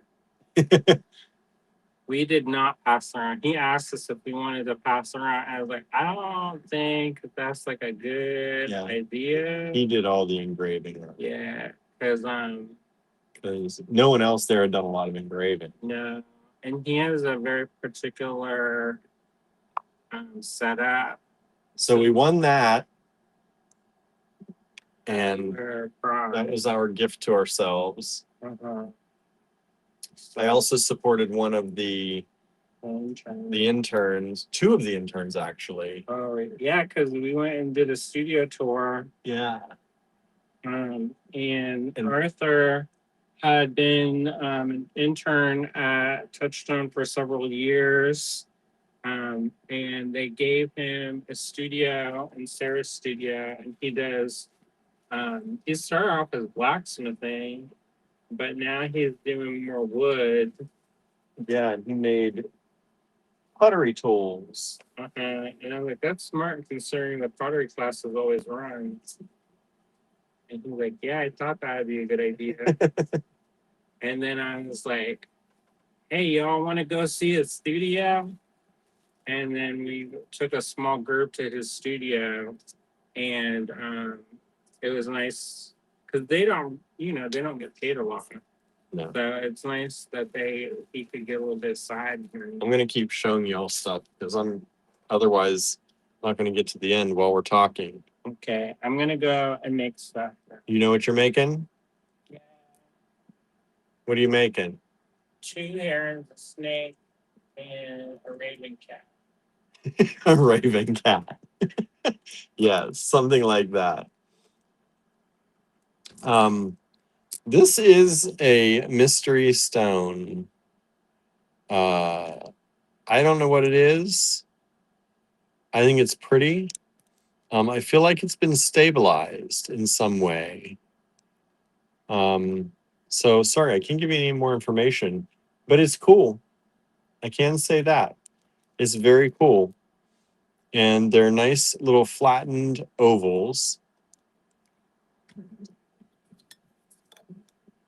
And these are about 20, well, let's say 18 millimeters. Wait, is that right? Yes, 18 millimeters by about 26. And then it's only $8. It's a vintage strand. It didn't come with anything, so I'm not sure what it is, like I said. But I've got one of them if somebody wants it. $8, just a nice strand. Kimberly says, I've never seen that stone, but it's cool. Yeah, I don't know. And it must be a softer stone, and maybe that's why we don't see it, because you can see there's some kind of stabilization on it. Like they stabilize turquoise. There's something happening, and maybe that's why we don't see it very often, because nobody takes the time to do that. But it's a cool stone, and it's stripy, and it's a kind of neutral color, but it's also very desert-like. So pairing that with some like carnelian could be really pretty. So there you go. If you like it, let me just show you. I don't know if these will go or not, but like this is some like these, that kind of carnelian color could be really pretty with that, I think. Put some carnelian in there. I think it could be really nice. Love the earthiness of the stones is made. Me too. I like it a lot. So figure I'll show it to you, even though I don't know what. I don't usually like to show things if I don't know what they are. um, you know, it's one of those things. But every once in a while, we're gonna show it to you. I'm gonna put these away. $8, y'all. 2 strands left. That's it. $8, not 100% never getting those again. Once they're gone, that's it. I mean, I guess I should say 99.99% chance we're never getting those again. Putting the dog buttons away. And I'm going to go ahead and put these away as well. These beautiful light kind of lavendery purple droops. We sold 1 strand of those so far. I'm going to keep this strand out that I broke because I'm keeping that for me, because I'm going to make something with it someday. We're heading into, when we head into cooler weather, maybe the next make along to get ready for fall. I feel like these are more kind of fall-y vibes happening. I don't know, maybe not, but pretty. I'm going to leave this out for just a little bit. And if that doesn't sell, I might use that for the next make along for myself, because that's just too perfect. Too perfect. All right. And with this, let's make sure I'm still on screen. Nobody wants the cat? The little cat charm? $2? Here. How about this? 175. I'll take it down to 175 for y'all. How about that? I can't go much more than that. There it is. 175 for the cat. 14 is the owl. Nobody wanted the owl by Andrew. And 16 is this mystery strand of goodness right here. HGF 17. Maces, I guess that's obvious since it's from the ground. Hey, no, things are from the ground, but they don't have an earthiness to them, right? Like, I don't know. I feel like earthiness is a certain color and vibe. Like, I don't think sapphires have an earthiness. Well, maybe the gray ones. Let's see. Maybe a different stone. I don't know. Some stones just don't feel like they have an earthiness to them. So I get what you mean. I totally get it.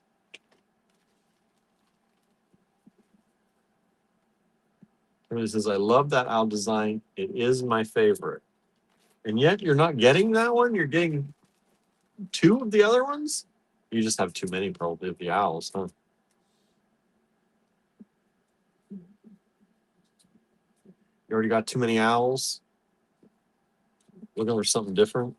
We were talking about Chinese glass, right? This is vintage Chinese crystal.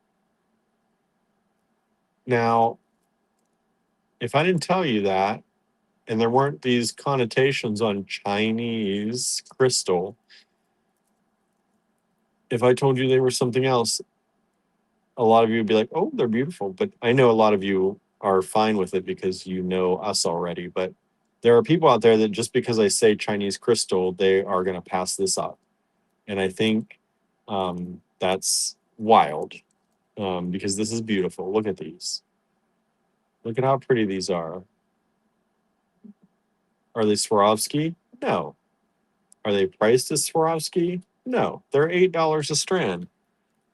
And they're beautiful. And if you buy these somewhere else, they'd probably be a lot more than $8 a strand. They are 7mm beads, faceted rounds, and they are long. This is why they would be more than $8 a strand because they are 22-inch strands. 22-inch strands. Only two of them available. HGF 17.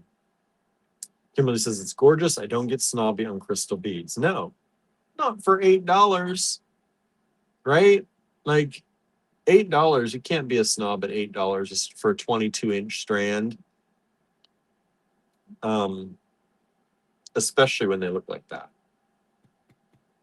Especially when they look like that. Love that amber color, says Kimberly. Me too. It's gorgeous. Gorgeous. Okay. HGF 18. What do I got for you next? What do I got for you next?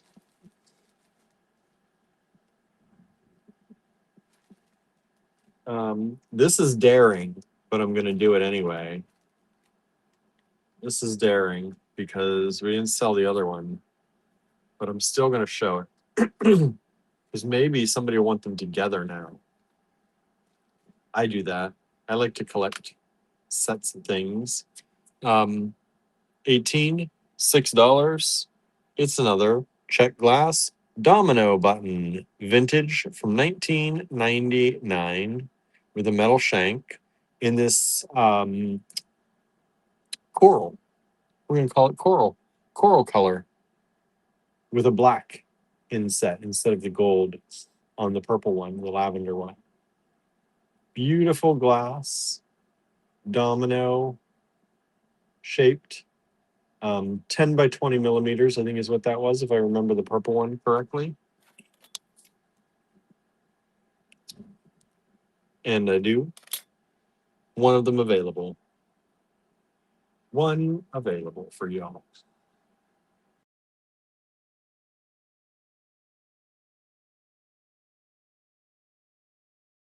Oop.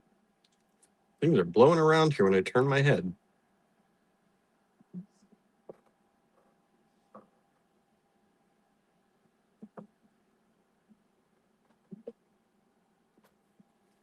Let's see here. What is that? That doesn't belong in there.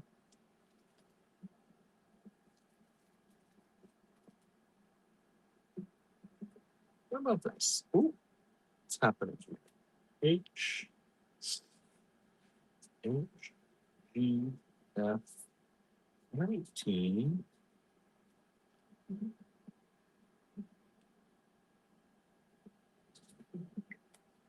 HGF 19. $5. Is this beautiful connector? Oops, sorry.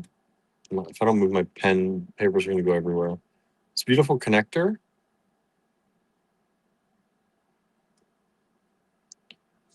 Get these little turquoise drops set in. They're glued in. You can see they're glued in. But beautiful connector, $5 only. It's got a 4-point connection to it. And there's one of these available. This is 25 millimeters across. One available.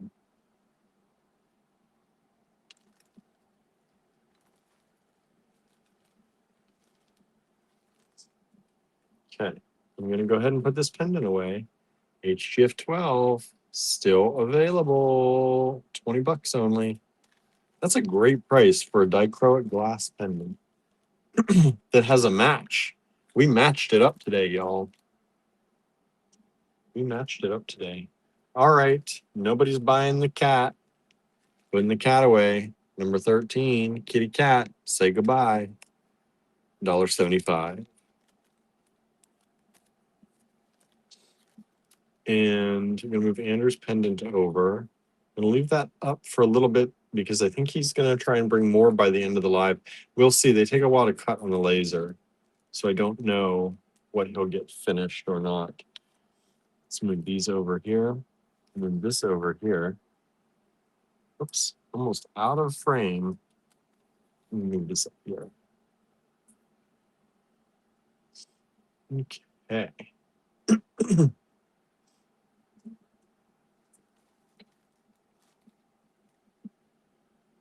HGF 20.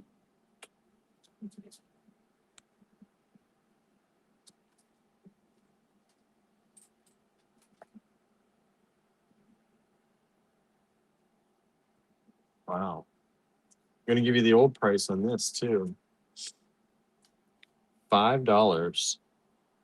HGF 20. Look at that. $5 is this beautiful stone pendant already set with a bail, pinch bail, flat on the back. So you could actually take that off. Well, it'd have a hole. I was going to say you could set it if you wanted to or seed bead around, but it would have a hole. But look at how pretty that is. Look at that.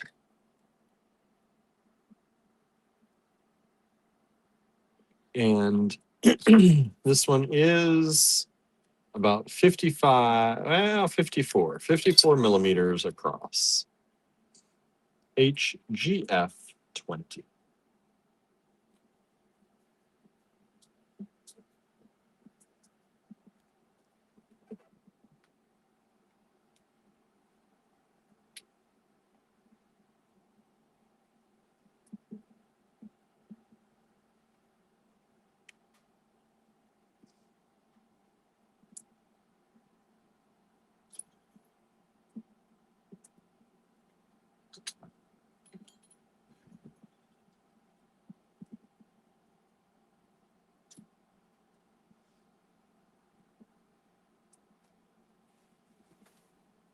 Okay.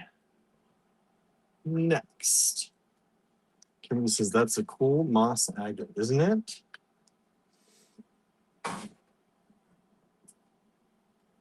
And it's $5, y'all. Where are you gonna find that for $5?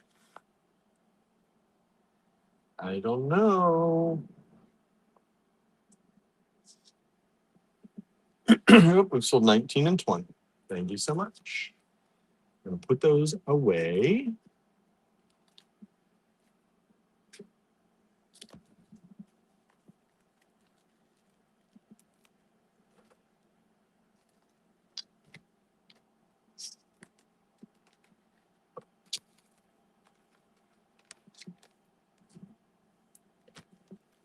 Okay. And I picked out a few of Harry's things, his latest items. I think we were pricing these at 12. I might be wrong. I might be underpricing. But HGF 21 is beautiful portrait pendant by Harry in ceramic. We've had a number of these in this similar look, different portraits for most of them. but this is a nice size one. This is a little bit smaller than some of the others. It's about 27 by 34 with the bail. Here it is beside a penny. Artisan Ceramic by Harry Wood. And there's one of those available.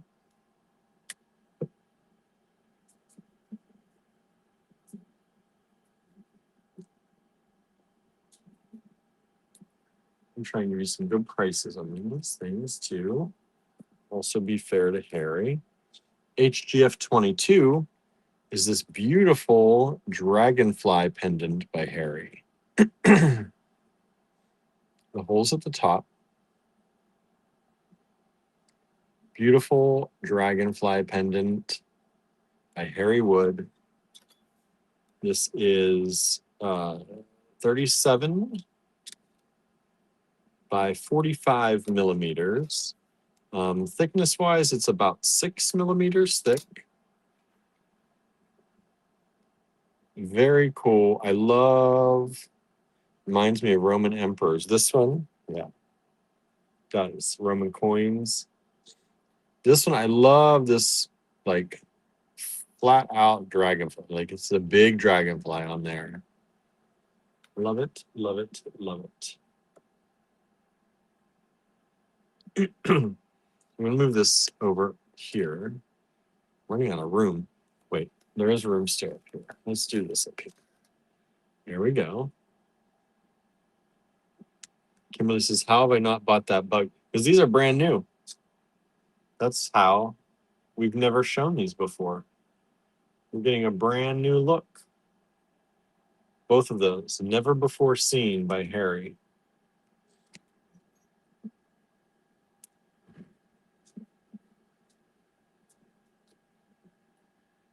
Susan says it has your name on it, Kimberly. I know, right?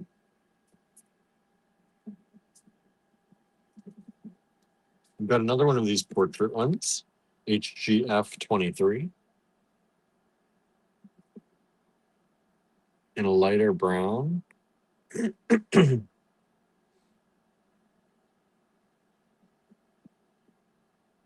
How beautiful that is. And this one is approximately 30 by 35 millimeters. We've sold 22. Thank you so much.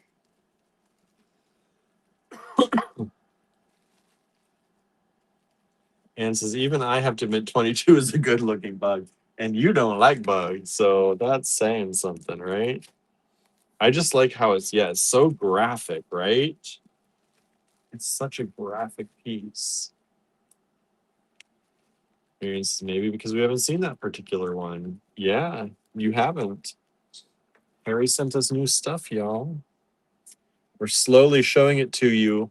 We were going to do a whole show on Harry, but sometimes that overwhelms people, and I know they don't see stuff. So we're pulling out some of Harry's stuff little by little to show y'all from the new boxes.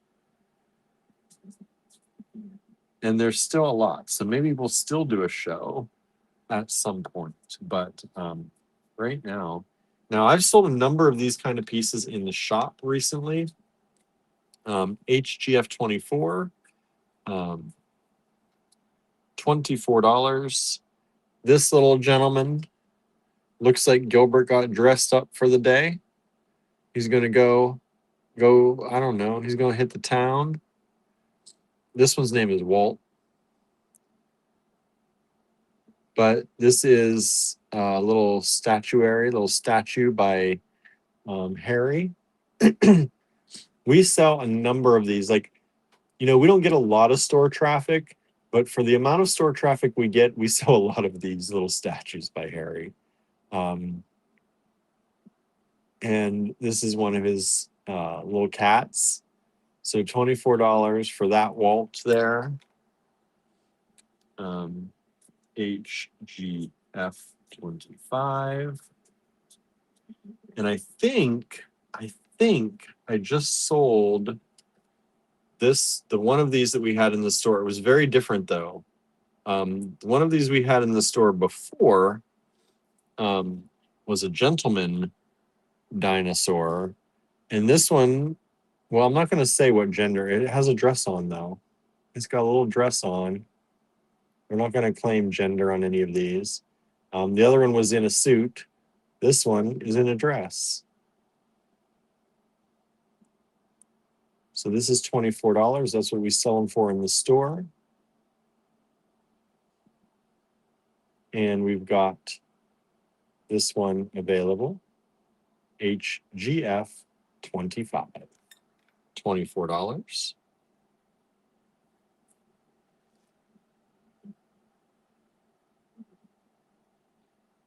And let's see, let me pull another one. Is something else. Let's pull something else.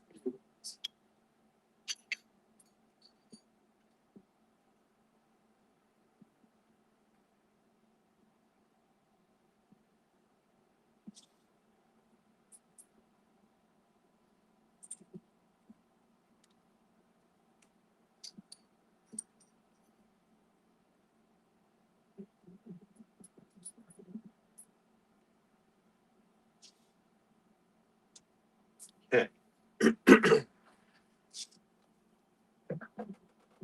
Susan says, I love Harry's figures that he puts together from different molds. I have a couple. Yeah. It's so cool when he does that. I love his work. It's so whimsical. It's so much fun. HGF 26. Trying to give you good prices on these tonight. These will probably mostly all go up when they go in the physical store or go online.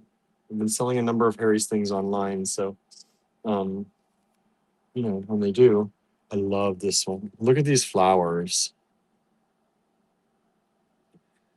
Look at the incredible detail. And even the back. Just beautiful. This is HGF 26, $14. Look at the beautiful colors. So many colors in there. And just so graphic, right? Such a graphic design. But you could pull out coral, you could pull out the blue, you could pull out the red, you could pull out the yellow. So much you can work with there. And this pendant is 35 by 55 millimeters. HGF 26.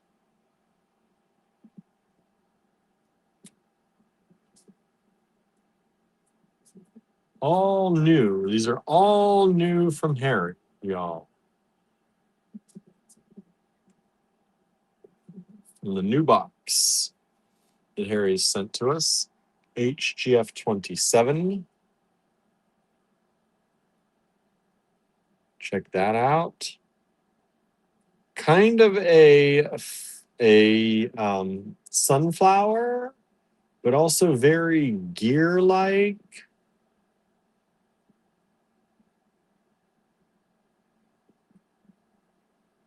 So it's a combination of a flower and a gear.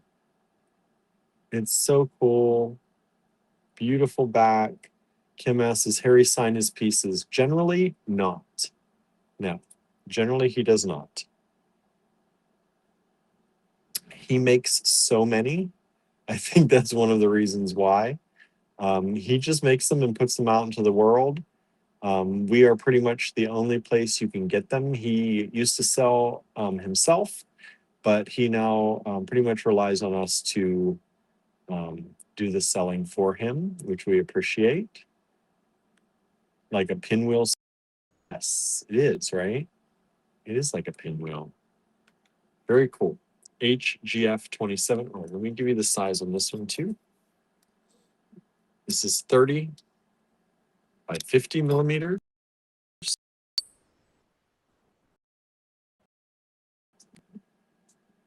H1 to 8.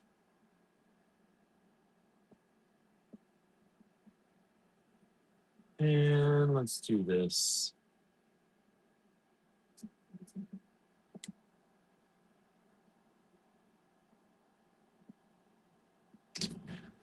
We'll show you this one now. Let's do this one. I'm gonna give you a really low price of this.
Let me know if you can hear me. My phone's still acting up, but I'm able to access this from the desktop, which is strange. Thank y'all for hanging out still while we go through this. And again, let me know if you can hear me. Wait for the first person to say if they can or cannot.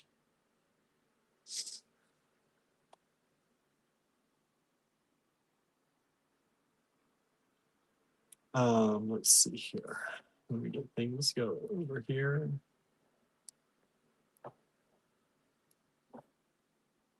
Okay, good. Can hear you. Good.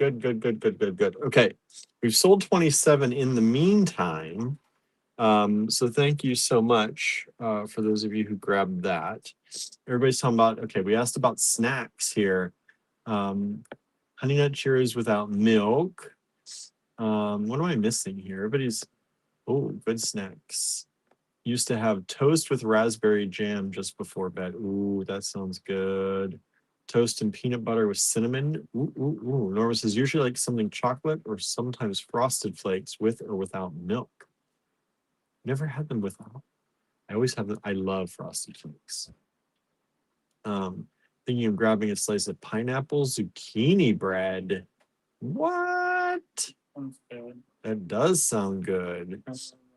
Norma has a great Kentucky cookbook, and the pineapple zucchini bread came from that. It's just the faintest pineapple taste.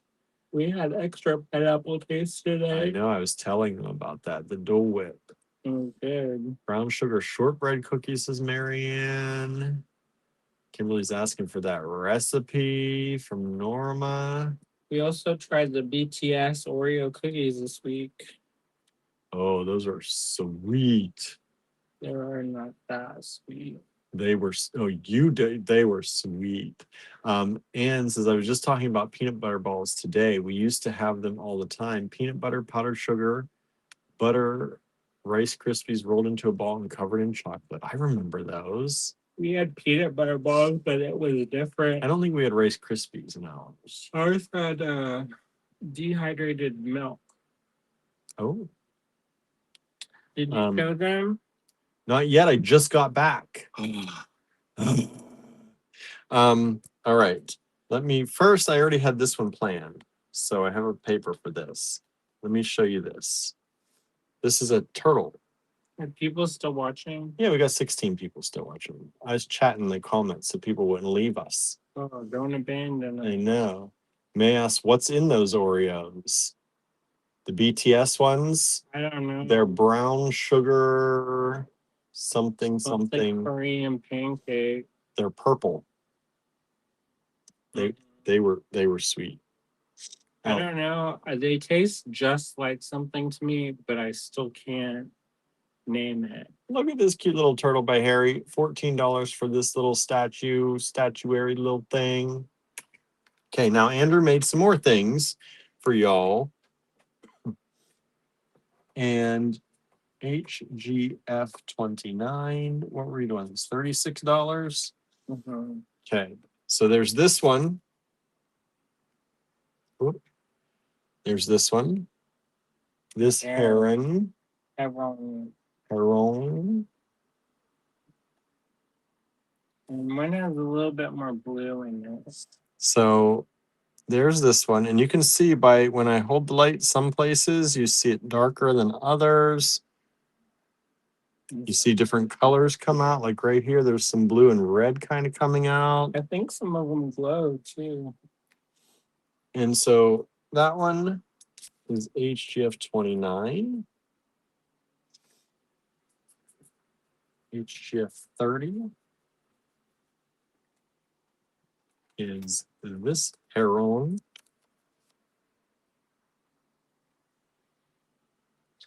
It's a little bit thinner as far as the pendant goes. Not by much. Not by much, but a little bit. They're all hand cut. Yeah. By hand. Hand cut by hand. We've just sold 29, so 29 is sold out. 30 is still available. So 29 is sold. Thank you.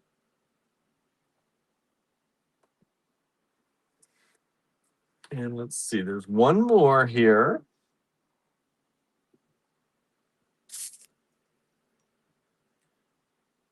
HGF 31.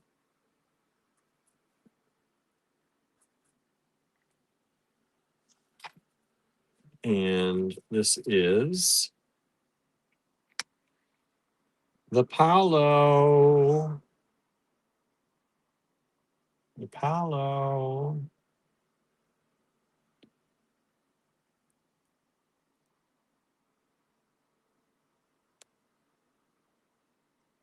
These are the backs, by the way. I didn't really show them much before. But he made a Palo pendant. So that's HGF 31. I'll measure these for you. 29 for measurement is about 29 millimeters by 39. Then 30 is 26 by 40. And the Palo, Anne says, oh, the Palo is so sweet, isn't he?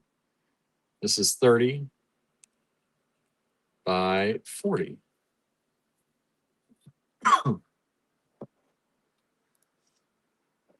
We've just sold 31, the Palo pendant. Thank you so much. And we've just sold 30, the other heron. Thank you so much. So those are those. That's what he's gotten done so far. The snake, he didn't have the file. I had to send it to him. But he is trying to make the snake work for y'all too. And he also wanted me to show you. He left before he could talk about these, but this is also a background that he worked on.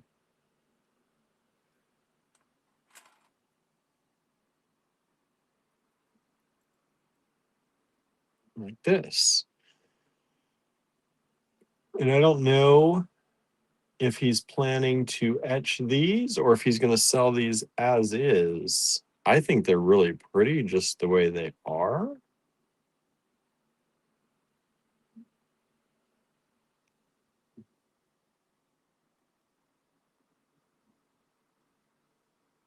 Isn't that pretty?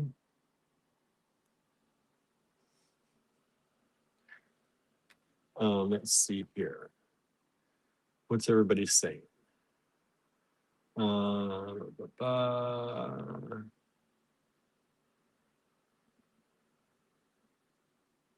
Marianne gave a recipe. Did Marianne give a recipe? Oh, I must be missing comments because Marianne, I would try that shortbread recipe too, but I'm not seeing the recipe. I'm not seeing Marianne say anything.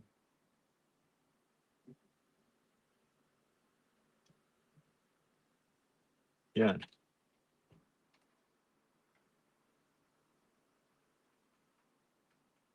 Just, yeah. So I was showing them these. What's your plan with these? I was trying to make some kind of like faux Roman glass with enamel. Okay. Because I said I didn't know if your plan was to etch them or if you're selling them as is. I don't know if they're going to be too busy. Kimberly says, super cool. Love that bluey background, says Jen. A bit like an opal, says Susan. That's the other thing I was trying to think of. Oh, yes, very pretty. So I don't know. The backs I kind of got wild with it. I tried a new pen to sign it, and but they're super pretty. Anybody interested in any of those? I don't know. I'll have to think about it. Oh, you did that fast. Okay. And some of them glow. What number am I? 32. And here is the snake. For anybody who wanted that snake. Look how pretty that is. Use there real quick. So it's funny, I saw some Roman glass today. Yeah. You got to see the real deal too, huh? I love on the glass. Yeah. So you can test that. Test. Maybe it's too dark, but some of the colors glow.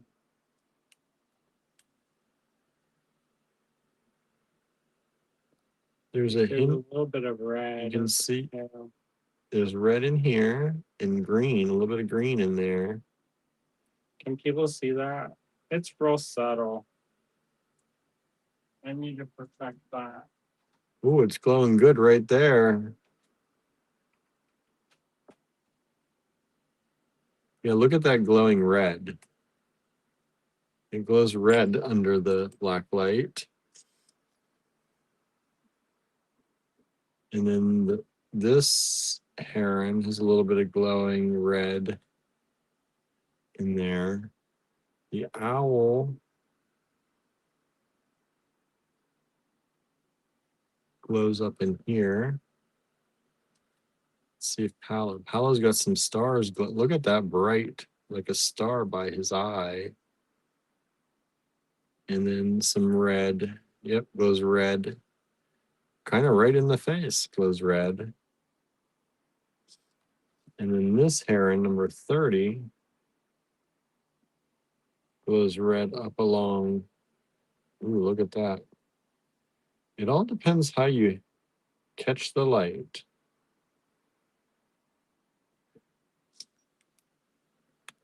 So, aren't those cool? Super cool. So that's 32, and the snake one is approximately 26 by 36 millimeters. $36 for all of those. So far, we have the snake available and the owl is still available. And is anybody interested in these? Anybody want a price on these? He didn't give me one before he left. But would anybody be interested in one of these? Oh, we did sell 27, so I'm gonna move that away. The turtle friend is so cute. Look at that face.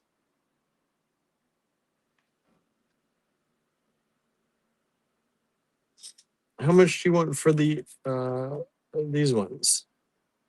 Um, I don't know. What do you think? I don't know what went in them compared to the other ones. They're kind of a lot of work, but I don't know. There you go. Oh, This one, I know. This is like if somebody. HGF 33. Andrew did a raven. But again, it's different because in some lights you can see it, in some lights you can't. Mm-hmm. So I don't know if that one goes or not. I didn't check it. Yep. Lots of red. Lots of red.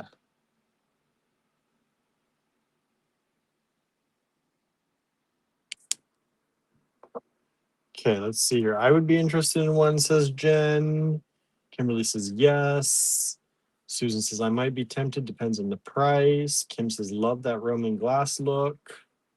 So HGF 30. I think we'll pick one for you because They're all kind of they're same. similar, but I'm not gonna price them all I was gonna try to etch some of them, but I don't know. because they're busy Yeah, already. So what do you think on those?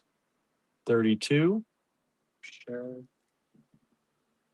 If people want it, and they try to play with the finishes, so there's like shiny spots and there's dull 3, spots. 4, 5, 6, 7, 8. There's 9 of these available.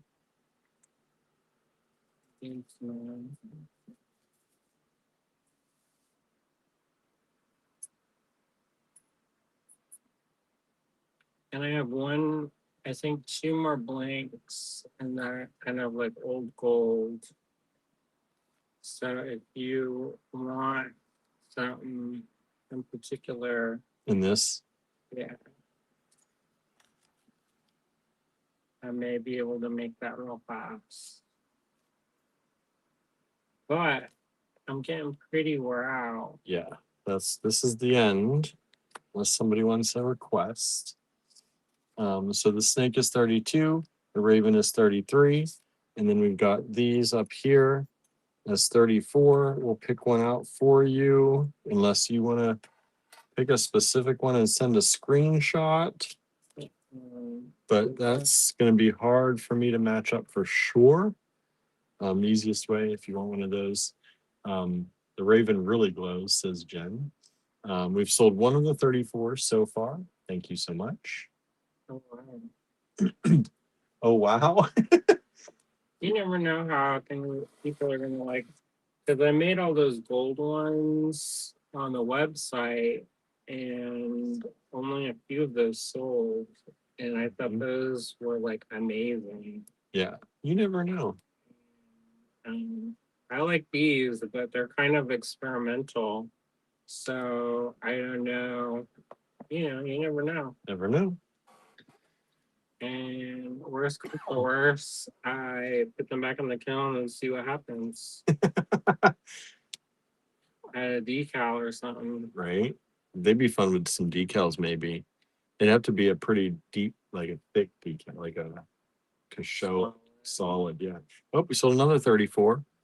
Thank you so much. That means there are 7 of these still available. And that, friends, pretty much cooked. me too, y'all. I'm surprised I made it this long through that battery recharge.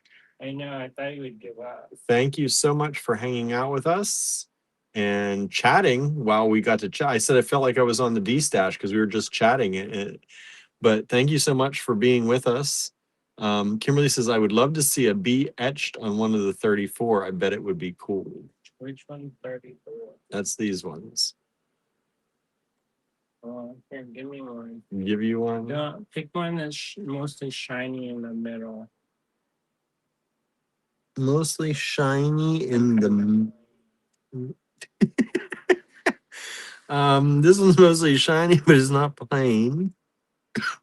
Well, I need mostly shiny because if there's like a matte spot, it etches differently. This is mostly shiny right in the middle.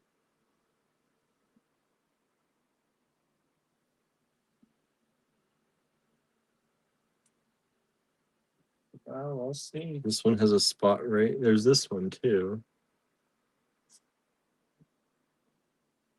These all have spots right kind of in the middle of This one might. that are more matte. Well, we'll see. So what are we etching? A B. A B? A B. I think that would be. You may have to send it to me. Or show me where it is. I don't think it's gonna be in there. It's gonna be under the glow forge. ATTB. SVG.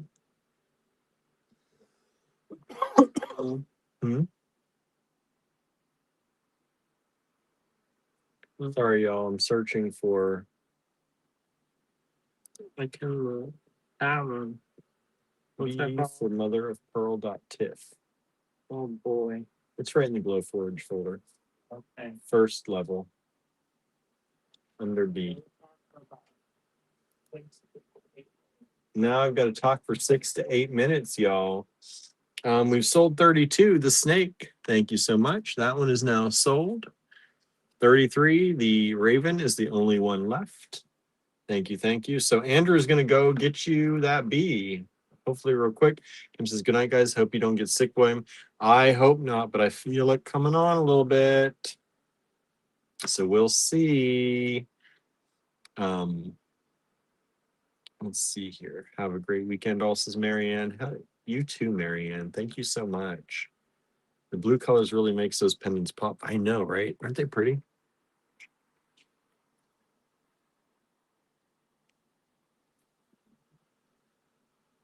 I particularly love this almost rose gold copper color. I don't know what that is that's doing that, but see how it's almost kind of a rosy copper? Like this is a lighter one. This is kind of that rosy color, and I like it. This one has mostly the regular kind of coppery color, I feel like. There's one with lots of colors on it. Someone says, you two get your rest. Kieran says, take your time. It's Friday. Yeah, we'll just sit here and chat. Anybody else have anything to talk about? Because I'm about worn out. But Andrew wants to show you what these look like etched. So if you want to see what these look like etched, stay tuned. Hang in there with us. He says it usually takes about 6 to 8 minutes to laser them at this size. So if you want to see what they look like etched, hang out with me. What are you all up to? What's happening? Ready for bed, right? I'm going to take a drink right now.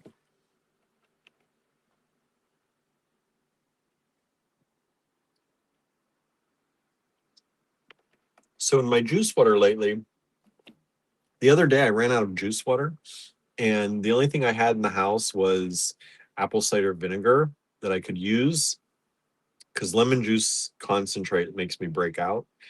So I used the apple cider vinegar instead of the juice, and it was pretty good, but I had to dilute it a lot. I put a little too much in. And it was a little soury and a little bit hurt my throat a little bit actually. And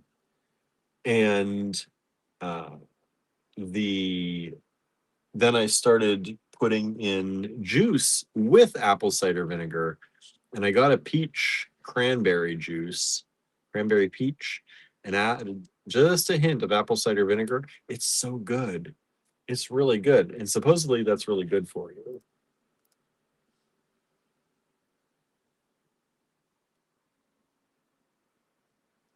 Let's see here. I'm gonna guess somebody sent me one they particularly wanted. I think this is it. So I'm gonna set that aside. Like I said, these are really hard to because of all the reflections and all the, but I'm gonna assume that's it. That's, I think. Set that aside. If I'm wrong, sorry. Hopefully it's not the one I already gave to Andrew. Instead of send separate, yeah. Hopefully it's the one I just showed, and not the one I already gave to Andrew to etch. But it looks like this one, so hopefully that's the right one.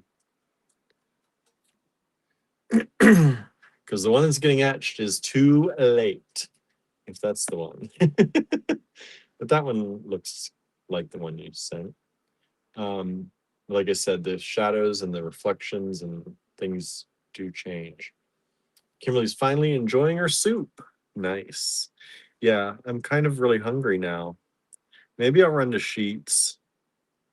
Although I am tired. Since I've been going to bed at like 10:30, it's past my bedtime now. It's so weird because normally my bedtime is like 3, usually 2 to 4. Usually right around 2:33 is most of the time. But I feel like it's past my bedtime now. I feel like some of you out there when we keep you late, right? Yeah, I think this was the one, Jen, right? That was the one. Looks like it. I said no worries, but I think this is it. I'm pretty sure. Because the photo you sent has it tilted like this. And that pretty much, yeah, it's got a piece there. It's got the red there. It's got the darker and the thinner. And it's got this nick. Not a nick, but this line. So that's it. That one's it. Thank goodness, because I think, was that the one I was? No, that one wasn't heading Andrew's way. Oh, yeah, I might run to Sheets and get an app sampler It's the most terrible thing probably for you, but it's all fried food. But I'm really kind of craving it right now. I usually get my app sampler. They have I get mozzarella sticks and then Wisconsin cheese bites. And then what's the third thing? I used to get jalapeno poppers, but I don't know if they have those anymore. I don't remember seeing them the last few times. So I get or maybe it's just because I get the onion. I get the onion blossom pieces. So it's kind of like, like onion rings or onion, I think they call them onion petals. He says the way you tilted that made this blue look like a skull. This one? Oh, I see it. Oh my goodness. Right there are the eye sockets. And then where the teeth would be right there. Yeah, I totally see it. The blue part, it does kind of look like a skull. Does that change your mind, Jen, or does that make it better? Some people like skulls, some don't.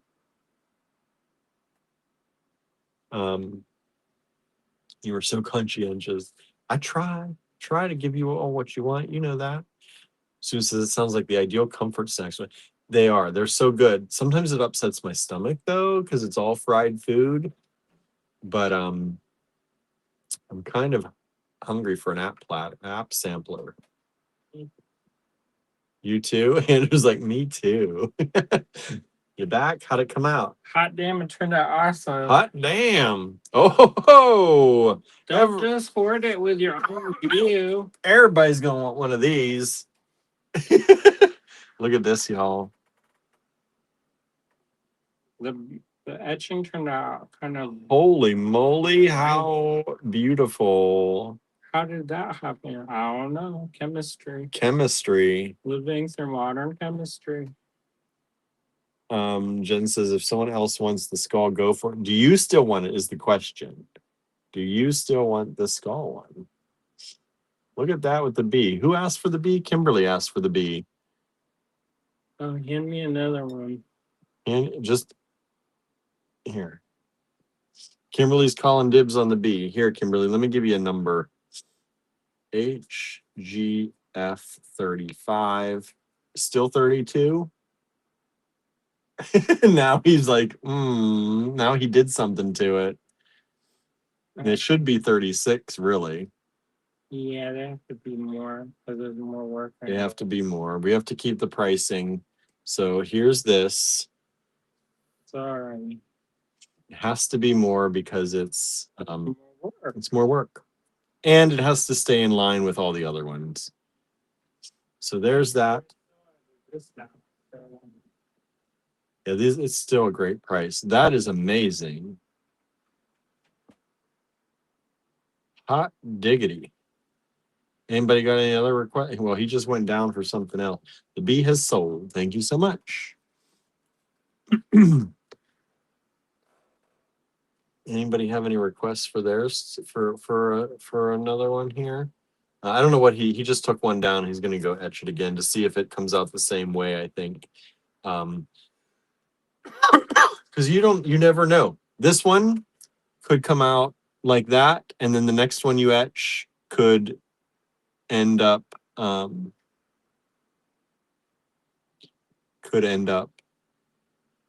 totally different. Jen says, I'm not attached to the skull one. Does that mean you don't want it?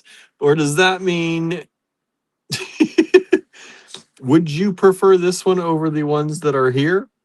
Or would you prefer a different one? Did the skull make it not so not so much the choice one?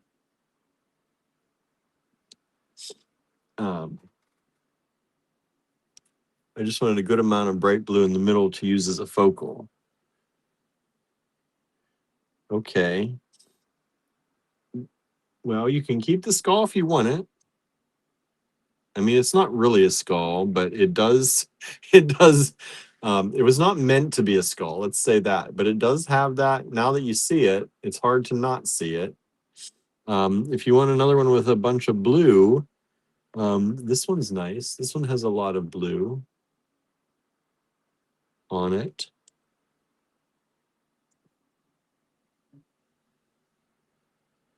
This one actually has a lot of blue right there. And says, no, I thought Susan wants the skull. Okay. Susan, did you send in for one of the 34s yet? If not, send me a number for the 34 and I will. Yeah, isn't that cool how it is? Like, it is kind of like a skull. And I'll put your name on this one.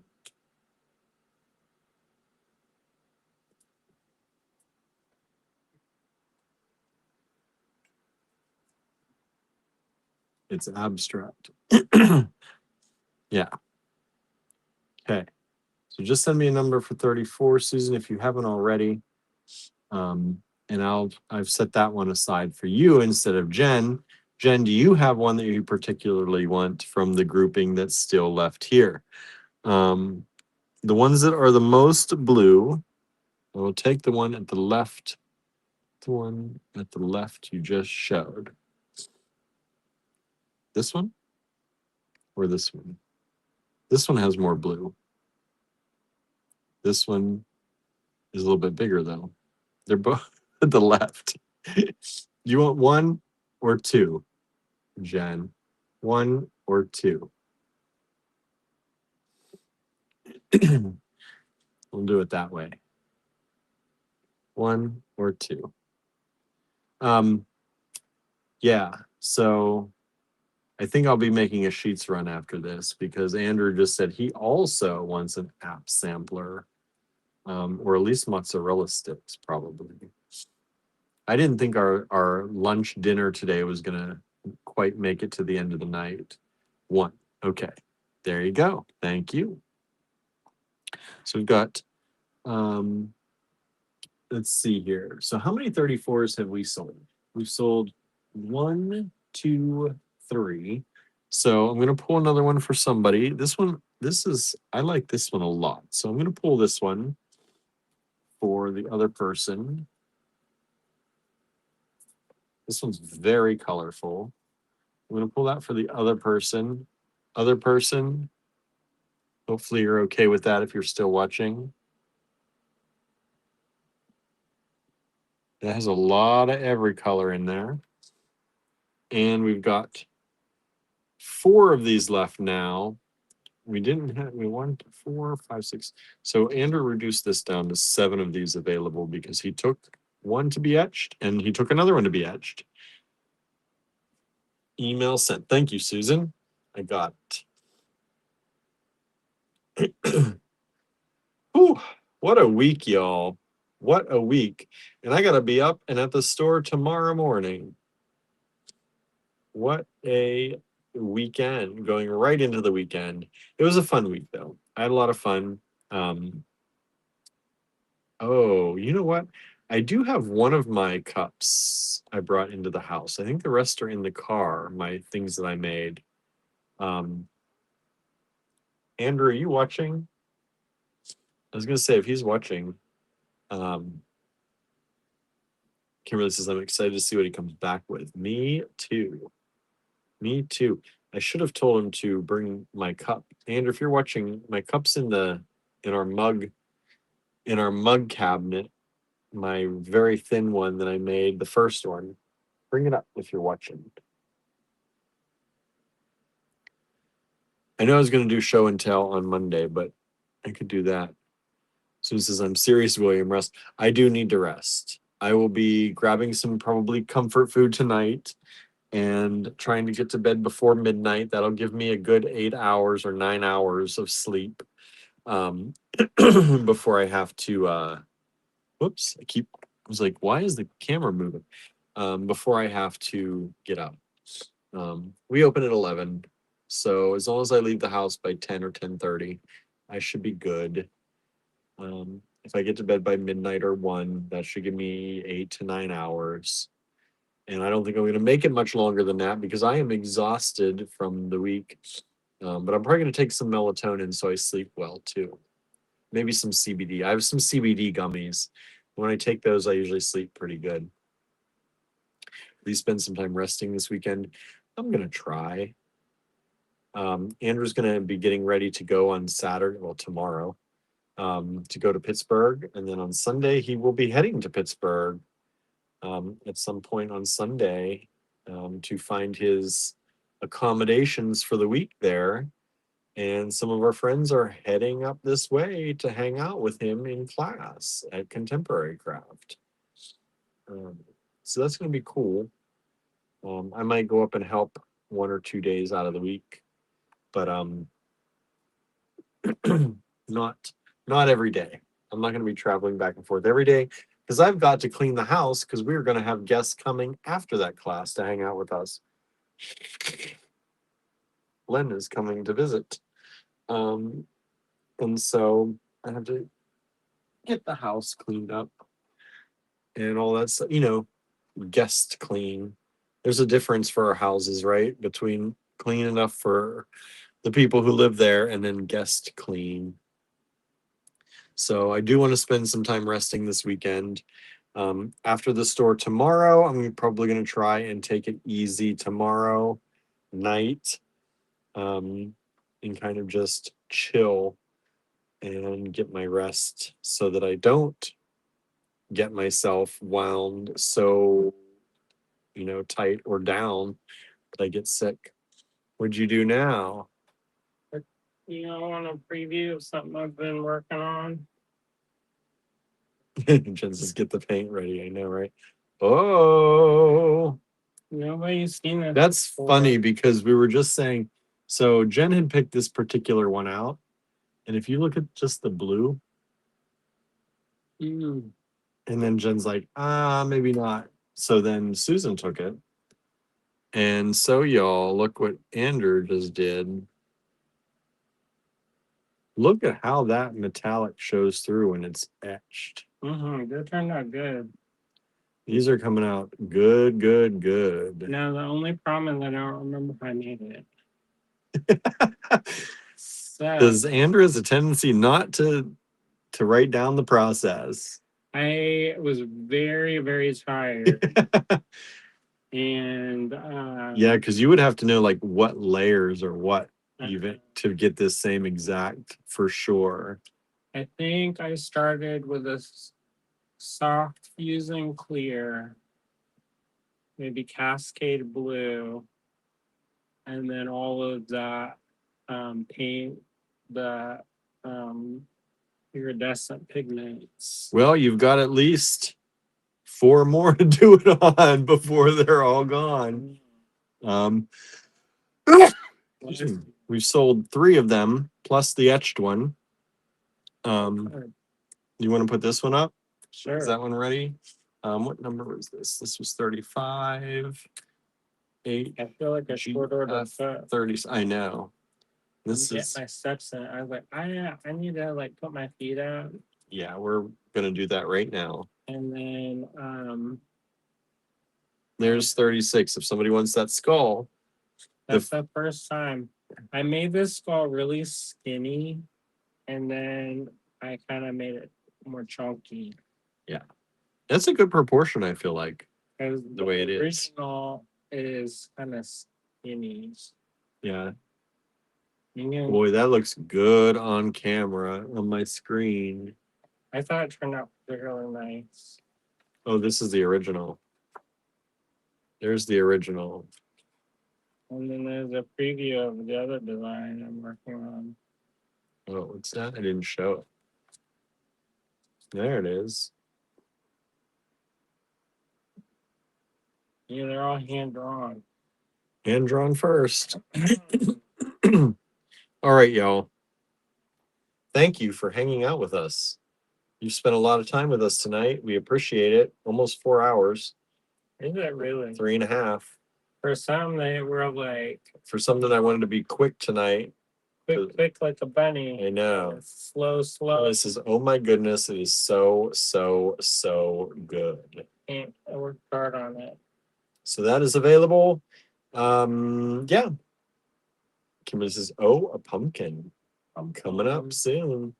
Pumpkin. All right, y'all. And with that, I gotta go. So thank you. Love to hang out. I want to keep hanging out because we haven't hung out in a while. Yeah. In withdrawal. In withdrawal. So if you didn't know this, William is gonna stay home. I just went over all that.